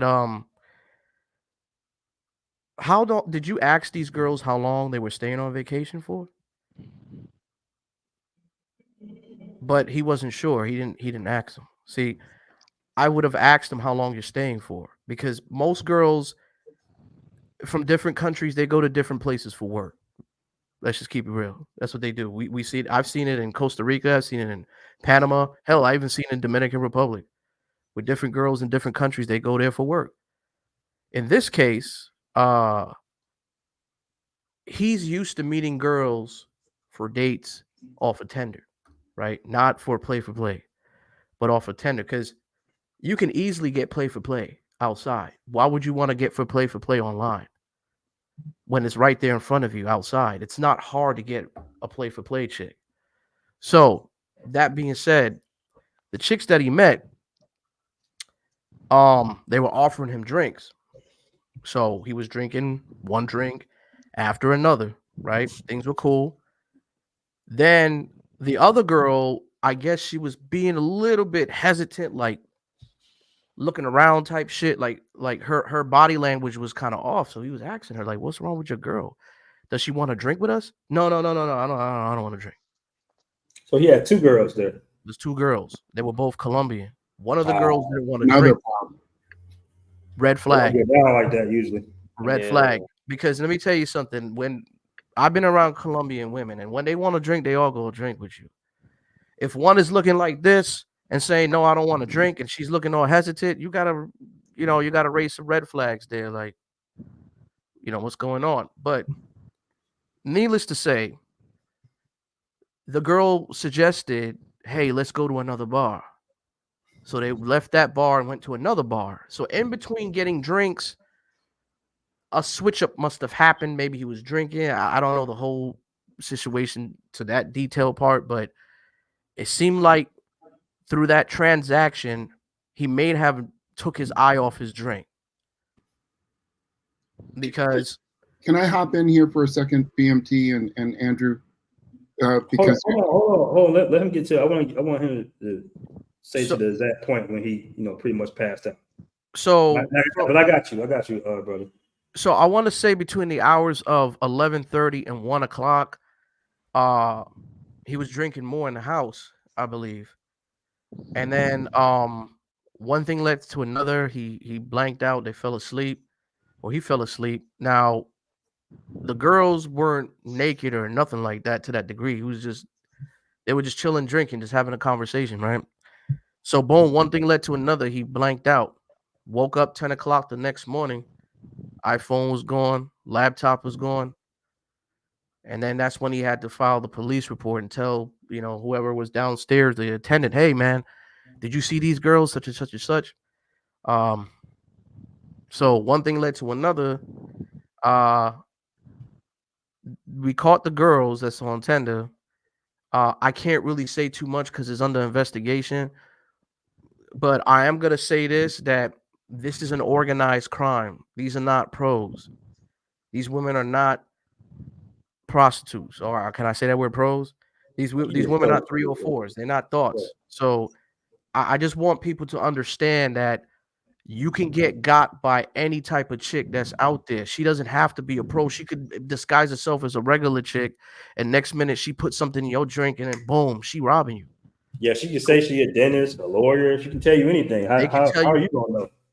You're not gonna know. You could be like this in the bar, just drinking, and next minute you turn your head this way real quick. They're so fast and so quick with it, you won't even see it. How you gonna know she a dentist? If you meet her in her scrubs at lunch in the mall with the rest of her team, that's how you know she a dentist. But to be honest and be fair, girls are not really. I've dated dentists in Colombia too, bro. So I get what you're saying. No, I'm not trying to throw it out there like, yo, nigga. Right. I'm not trying to say it like that.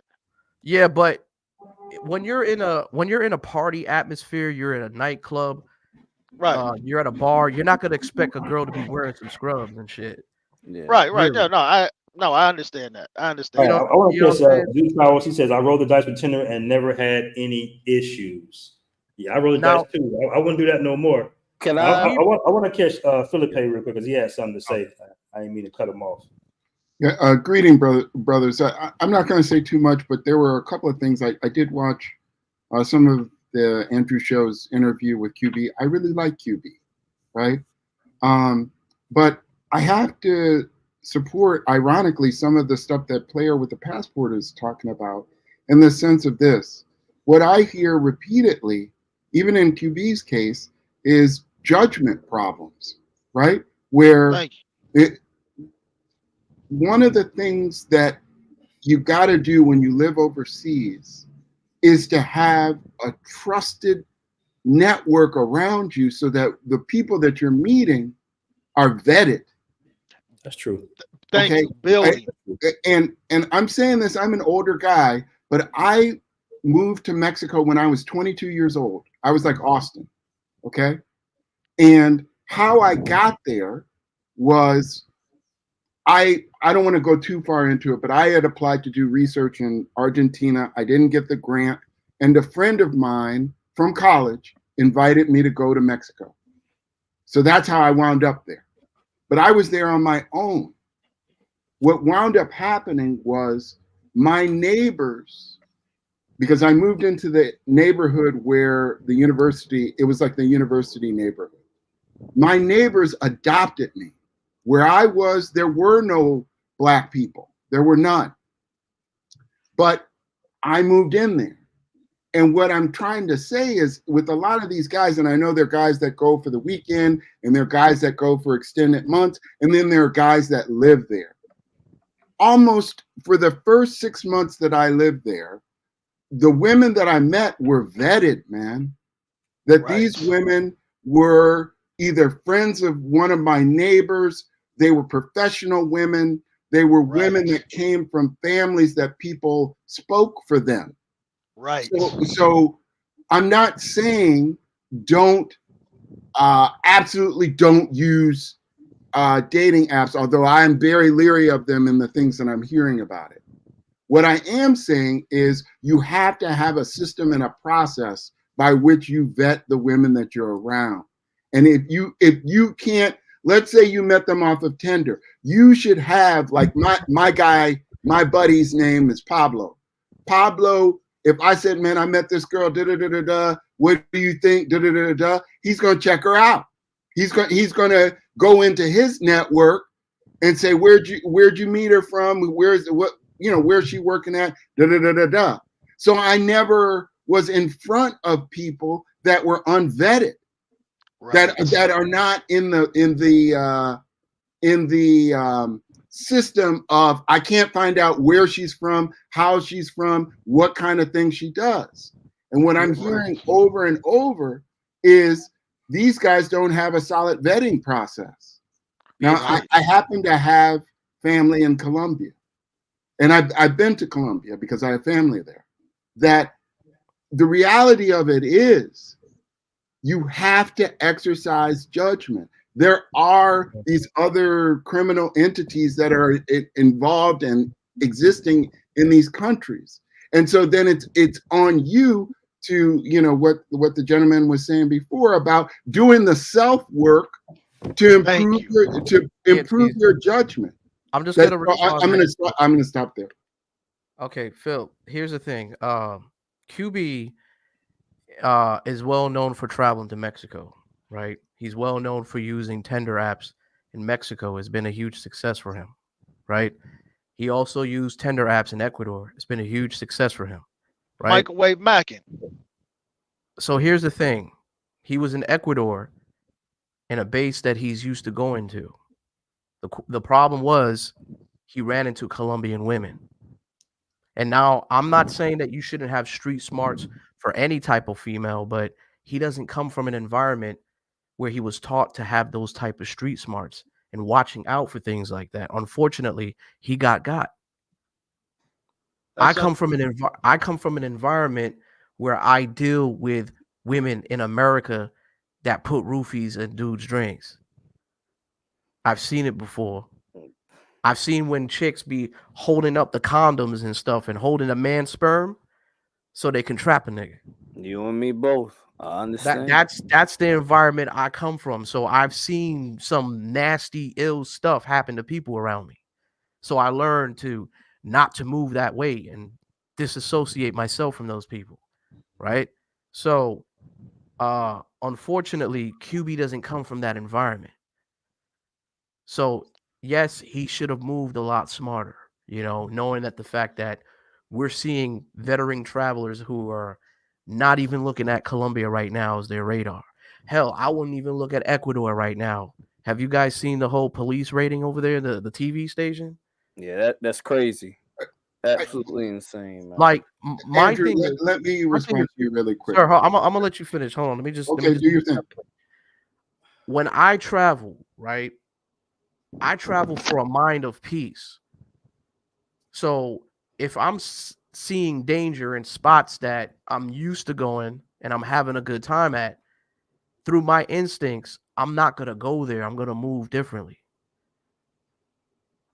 You know what I'm saying? But in this situation, QB was focusing too much on the women and not actually focusing on what potentially could happen, knowing that the fact that we've heard stories of what Colombian women are doing. You know what I'm saying? Right. Now, He messed up. He messed business up. class, that was some game that he chopped right there. I know you messed up. But you were here's joking the earlier thing, though. about chopping game. So he just chopped some game right there. I'm just joking. But hold on, let's stay hold on on. Let me just get this out of the way. Hold on. Let me get this out of the way. But even though, because I personally talked to him, he said this to me. He says, Drew, I learned my lesson, man. I don't really teach these things about awareness on traveling. I'm thinking about just having a good time, but this has changed my life. So I'm going to start coming out with videos on awareness of what to look out for. But I said, dude, on all honesty, man, we kind of all knew about it. I mean, listen, I've heard the stories of Dominican Republic. I've been in Dominican Republic all the time. I've been told, oh, tuck your chain. You don't want to be caught in these streets out here with jewelry on and shit, right? So I don't wear jewelry. And I go there and guess what? I don't have any issues. Same thing with Colombia. What I said this to him is Colombia is a different beast, especially when it comes down to dating now. You have to do a lot of verifications. And I also asked him this too about his Airbnb spot. He said, I asked him and I said, well, where's the security? But he said he booked an Airbnb and nobody was checking IDs. Another red flag. You should always get yourself a secure spot where somebody can check these girls' IDs, right?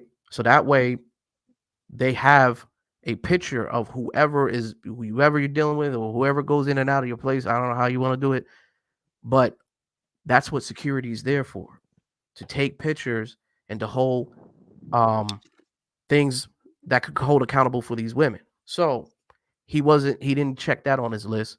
Another red flag. So these women, they knew what to do. They know what to look for. They go in and out. There's women that are like that because they're part of organizations. And I try to separate that from pros because I want people to understand that women that are pros right now are not liking what's going on in Colombia. Because think about it. That's their business. I'm going to talk to you like a businessman now. If my coochie was something that's going to get me some money, let's keep it real. If my coochie is the only thing that's going to pay my bills, right?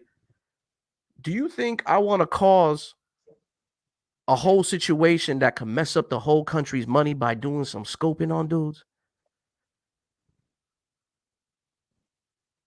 Why would I do that? Because now people are getting onto it. You're stopping money from flowing into that country now. Now it becomes a government, a politician thing. So what do you think they're going to do eventually?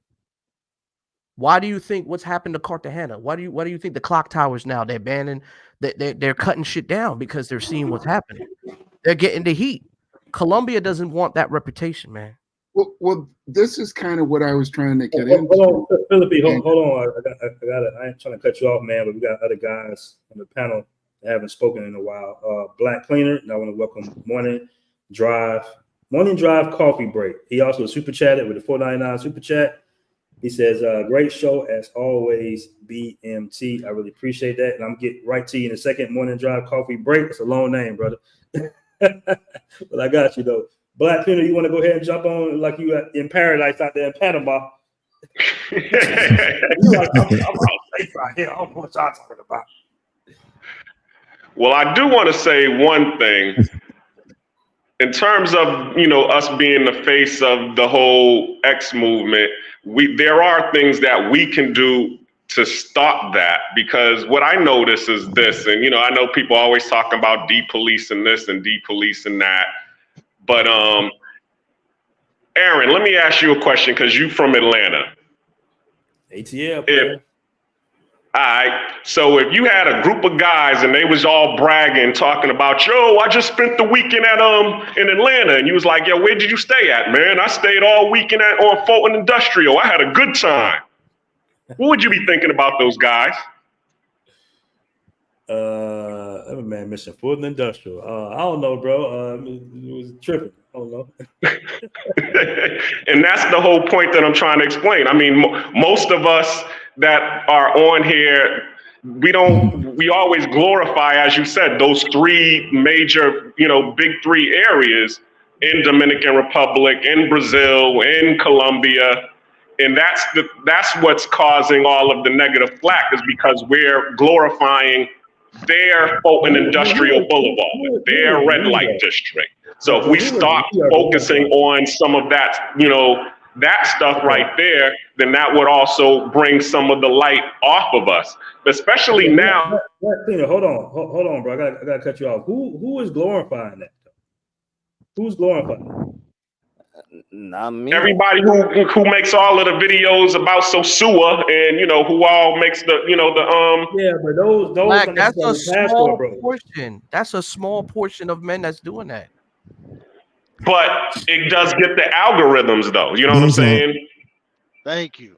That's BMT, you just did a live about are the creep cams ruining whatever. You just did a live about that. Yeah, the creep cam guys not Passport Bros though. So hey man, y'all got so many different definitions of what a passport bro is, homie. In general, he's talking about the creep cans, et cetera, things that fall in that category. I understand that. Industrial. What the hell? Atlanta changed, man, since I left. But but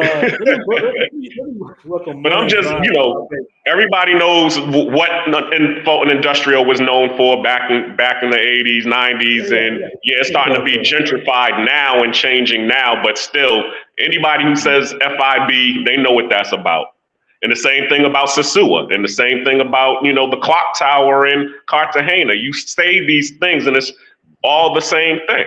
So, and I understand that, okay, you have some people out here that are making the videos And then when you tell them, hey, yo, chill out, stop, doing that. Oh man, you're depolicing, man. What does it have to do? Hey, let's be real. I mean, that's the stuff that's having people look at us side eye. But Black, you can't- those are you can't- passport You can't pookies. say that though, bro, because these dudes are just regular YouTubers. What they got to do with Passport Bros? Hey, listen, man. I've heard about 4 or 5 definitions of what a passport bro is. You know what a passport Right? pookie is? So yeah, I got some passport pookie in me. I'm proud of it too.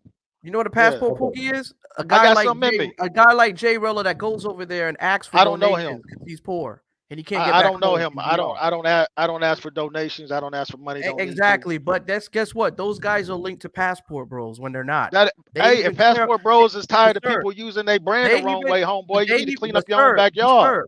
Sir, the guys who are doing How, the bro? stupid, How? stupid You want me stuff to on go the around internet, knocking people out like I'm Suge Knight? they're not claiming to be I can't hear Passport Bros. both of y'all talking at the same time. I'm Say sorry, what? but the guys who are doing the stupid stuff on YouTube that you see, fair enough, because I think it's stupid too. They're not claiming to be Passport Bros. You even asked them that. Even what's his name? The guy that got robbed in Brazil recently. Floyd, Lord have mercy. Floyd with his crazy ass stories. Oh yeah, Floyd. People gonna link him to a Passport Bro.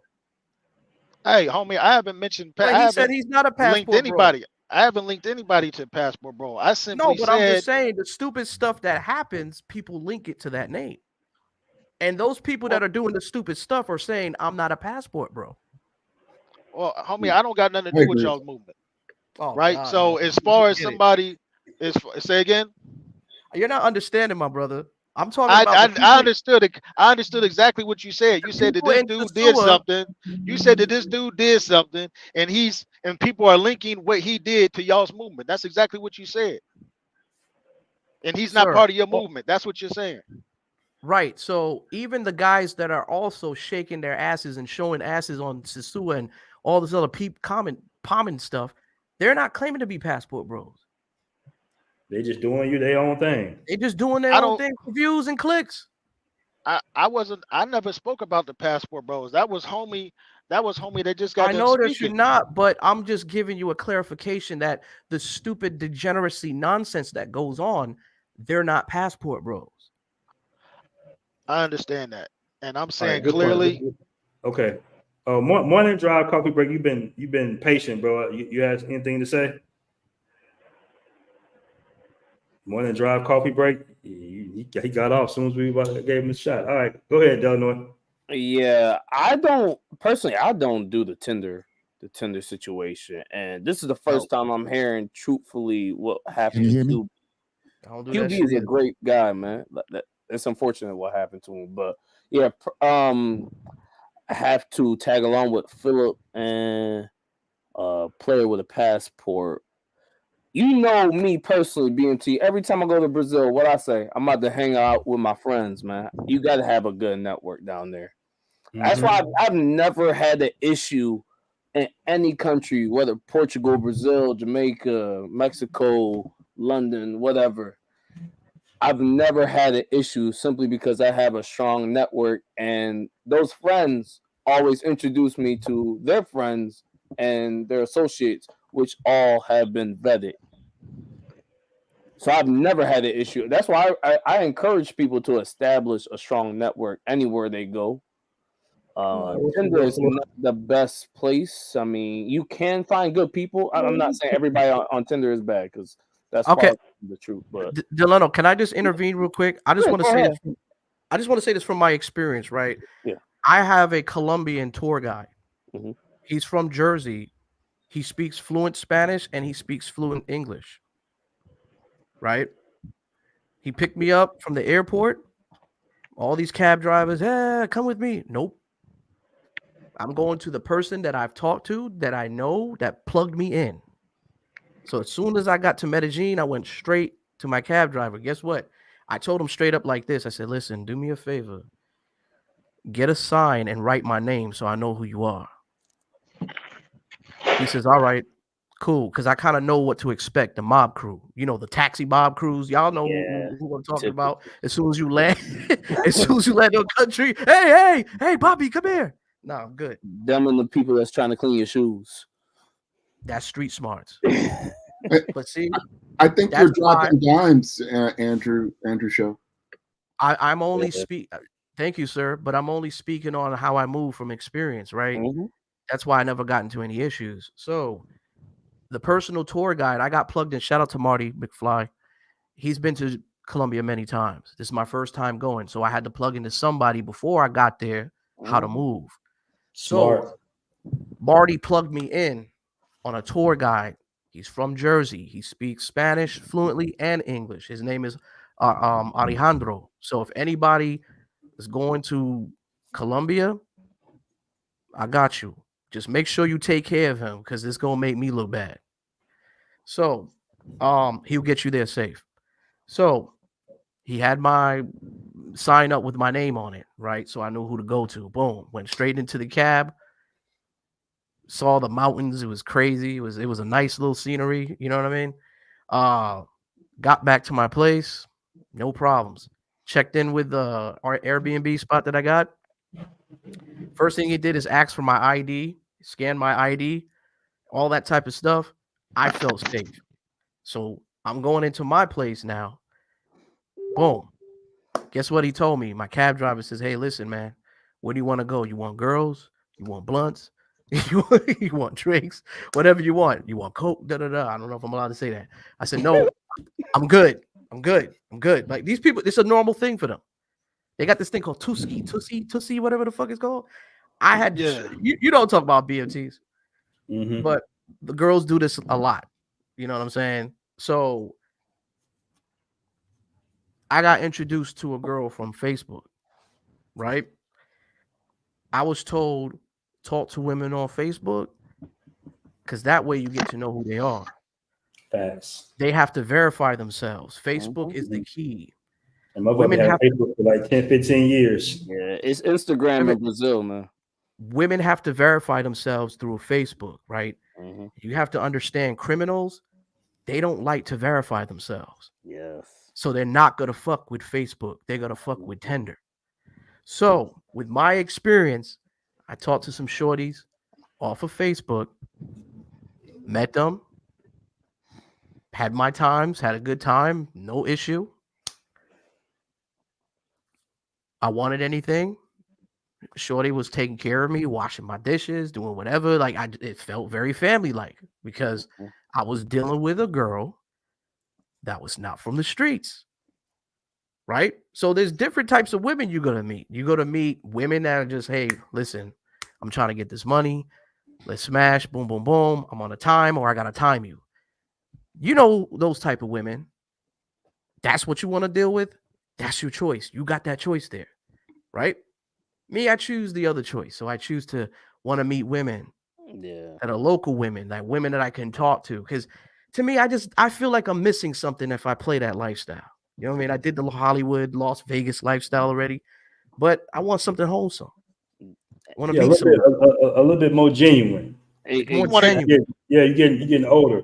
You travel since I found a big bag of Tussie in my Airbnb on top of the bathroom mirror. That's my man. Hey, I believe J-Rags with the Colombian pesos with 10 million. Really appreciate that, J-Rags. Very popular DJ out there in Medellin, Colombia. He said the problem is that many YouTubers pass along safe travel information, like myself, Andrew, DC Born Rob, Razor Ray, shout out to all you guys. He said, and many weekend warriors aren't listening. Very, very true. Very, very true. Andrew, thank you. Oh, I want to welcome Morning Drive Coffee. He's been very patient for a minute. Morning Drive Coffee, you there? Morning Drive Coffee break. No, that's okay. I don't know. This is my first time streaming, so I'm not sure if I'm coming through. Yeah, you coming through loud and clear, bro. How's everything going? I think he has a delay or something. Yeah, you got a delay. You got a delay, brother. We got to. Oh, everything is good. I have a little bit of real echo, bad delay, bro. Hear me? Yeah, try to come back. Try to come back in, bro. Try to come back in. Yeah, Andrew, you speaking facts, man. Like my original friend from Brazil, I've known her for sheesh, man, maybe 16 years now. She was a foreign exchange student at my high school, so I've known her for years. But she plugged me in, and then I met a couple other people that became au pairs in New York, and then we just linked up. And over the years, that's how I built my network, along with pursuing things that I like to do out in Brazil or Spain. You know, one thing leads to another. You build good friendships. And that's how I got my network down there. And that's how I got my network in Spain as well. Right. Doing what I do with DJing and stuff. As long as I pursue what I like, that's how I And do not it. just that, you build better repertoire with the people. You build better relationships. Guess what? I went down and I had something to eat. I had a Facebook date, right? So I'm eating, right? I'm in Laureles. And I'm like, you know what I'm talking about? BMTs are people who've been to Colombia. They got like a lot of restaurants and stuff like that. At nighttime, it turns into like a nice little like disco or whatever they would call it out there, like a club. So, anyways, I'm eating, and then I tipped the waiter maybe like $5-10 US, something to that degree. I over tipped him. But the fact that I gave him something, he was pleased with that. So with that being said, he started to help me out. He's like, hey, I speak a little English, but I don't know too much. But if you want to go to places that are safe, da da da da. And I said, yo, listen, I'm in town. I want to go somewhere safe. Let me know. Boom, boom, boom. Now, if you're taking care of somebody and he's an older dude, I wouldn't really expect like a man in his 60s to want to set me up. But for verification, I did have my trusty tour guide. So I always ask him questions. Hey, this guy referred me to the spot. Is it safe for me to go there? He will let me know. Just because somebody outside of my circle says, hey, this is a nice place. You should go over there. You have a great time. That's when my street smarts come in. And like, okay, you know what? I'm going to talk to this guy over here because he's been here before. And I know him very well. And he wouldn't put me in danger. That's just the way I kind of think a little bit. So it's a way of covering your ass 2 times. So just in case, you know what I mean? Y'all get what I'm saying. But exactly. I want to give a shout out to Malik Kweli with the 5 super chat. Really appreciate that. He says, y'all got Colombia making me feel like it's O Block. I'll just go to the Philippines. And I want to mention something real quick about just Colombia and, you know, kind of like what goes on as far as the culture. Pablo Escobar's #1 hitman. I think his name is Popeye or something like that. #1 hitman. And this guy's like street famous in Medellin right now. Even he got robbed by a motor running up him. He had a nice watch and his ass got robbed. So that let you know that it's the wild, wild west out there. Anybody can get it, bro. They don't care about reputation. If you caught slipping, you're going to be slipping. It doesn't matter if you're dating doctors, lawyers, whoever. Like, you just got to always be on point, but understand that this is. But you talked. We're talking about a moto. I'm sorry. Go ahead. Let me finish. Yeah, go ahead. It's a very treacherous culture out there. You're not from there, all right? And you are considered to be a target. Even if you speak Spanish, you're not Colombia, you're not Paisa, and just a wrong move, wrong turn, wrong association, all right? I know a guy did an interview with a guy that was robbed by 9 fake police officers. They had the police badges and everything.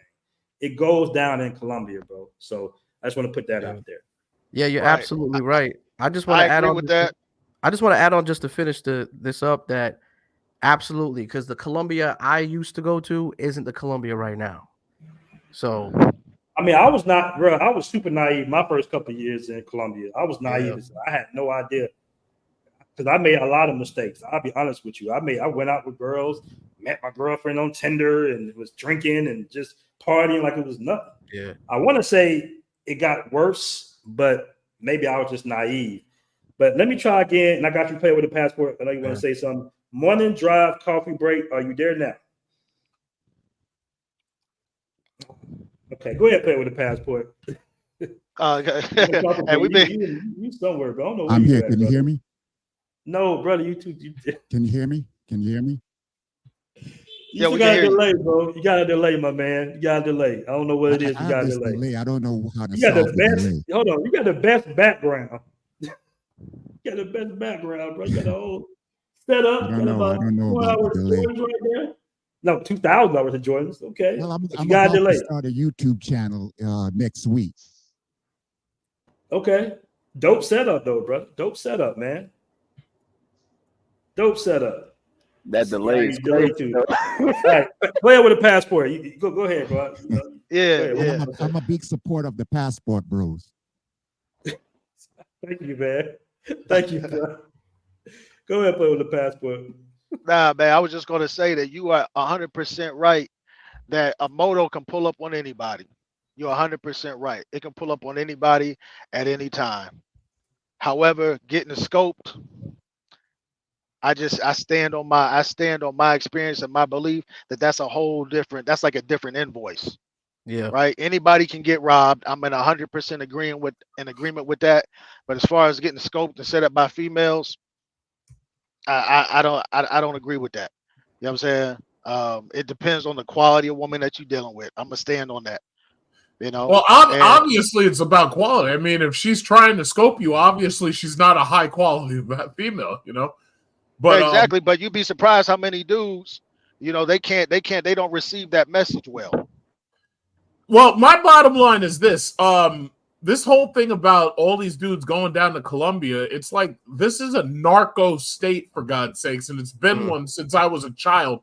I'm trying to understand why people are going down there from here expecting anything but the worst. But bottom line is, it's like when I travel, I go to countries where drugs aren't an issue. Like I pretty much go to Southeast Asia. If they even got caught with scopolamine, they're going to be put in front of a firing squad or they're going to be hanged. So I never felt like I had to worry about somebody drugging me because just carrying the drugs is a death sentence for any of their citizens, for one.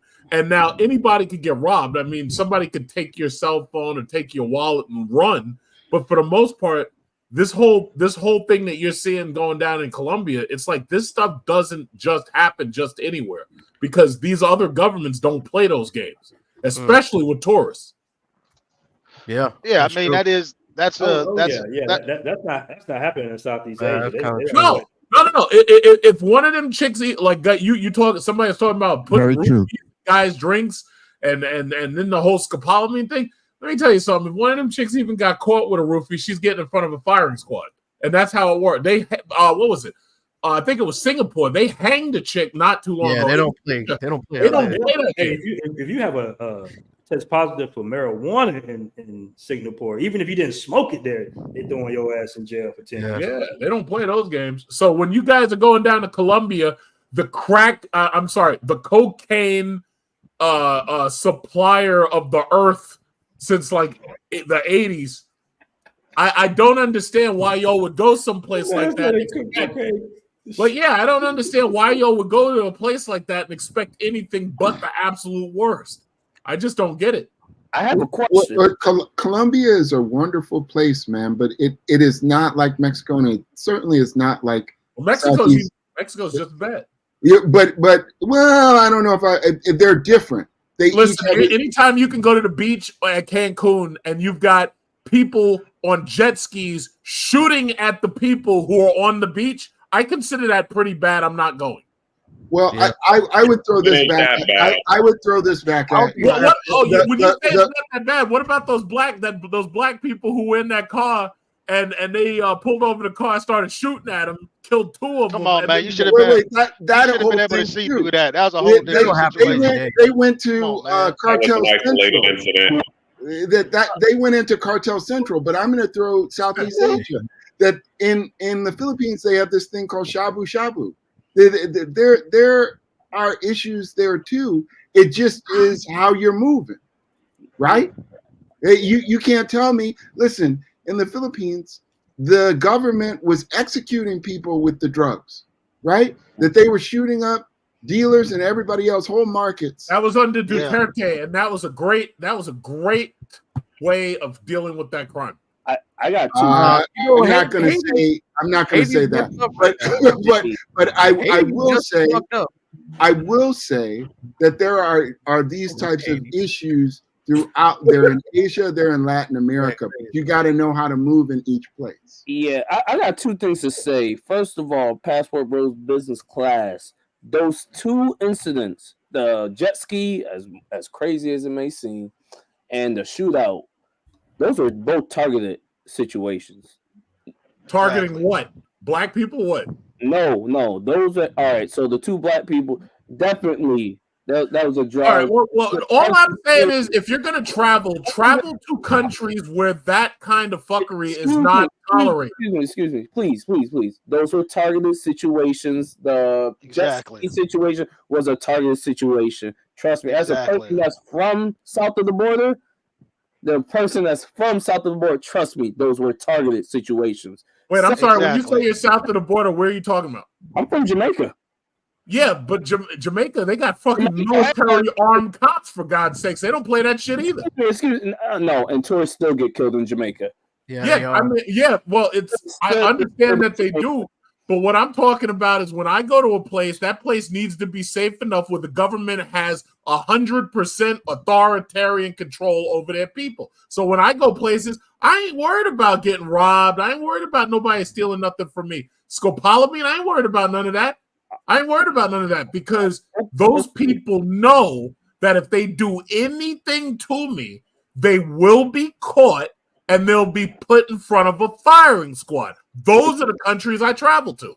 Business class, that's a good decision. Live in New York. That's a good decision for you. But as far as Mexico is concerned, Mexico is the cartels. When you take a look at the tourist areas, and you know any people that really have, you got any real contacts in Mexico, you understand, like the gentleman said, those are those are specific targets. Right. Now, I know it may seem crazy, somebody shooting off a jet ski. If they were shooting off a jet ski, I seriously doubt they were just spraying out the entire beach. They were shooting that randomly at the beach. Hey, let me finish, man, because business class, we let you do a lot of yelling. Yo, you don't let talking, me man, do. but you don't Hold on. You don't want to receive anything, man. You don't want to receive anything.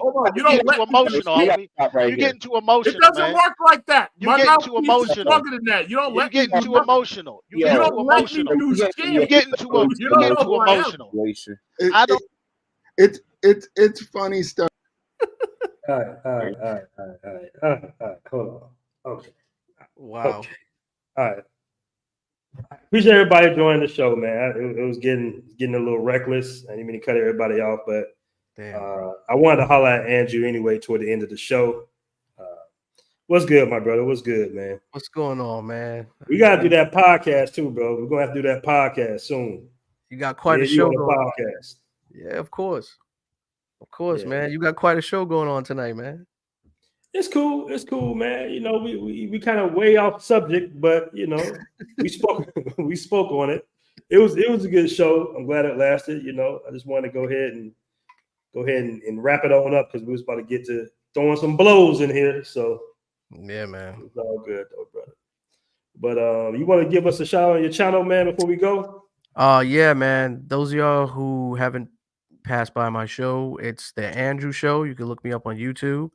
You can check me out on IG at L/cognac L Bronx or some shit to that degree. Mm-hmm. Damn it, I forgot my own goddamn IG name. Damn. Anyways, just check out my channel. You can look at the description box. I got everything down below. You can check out my Facebook too. My content is about traveling as well, the real issues. I speak upon my experience too. I'm also going to be coming out too with a not a documentary, but like a vlog. I'm trying to work on a vlog about Costa Rica. So with my experiences being out there. So I can check that out. Excellent, man. Once again, I want to shout out everybody that tuned in the chat, and also everybody that was on the panel, man. Very good content. All right. Peace. We out. All right, man.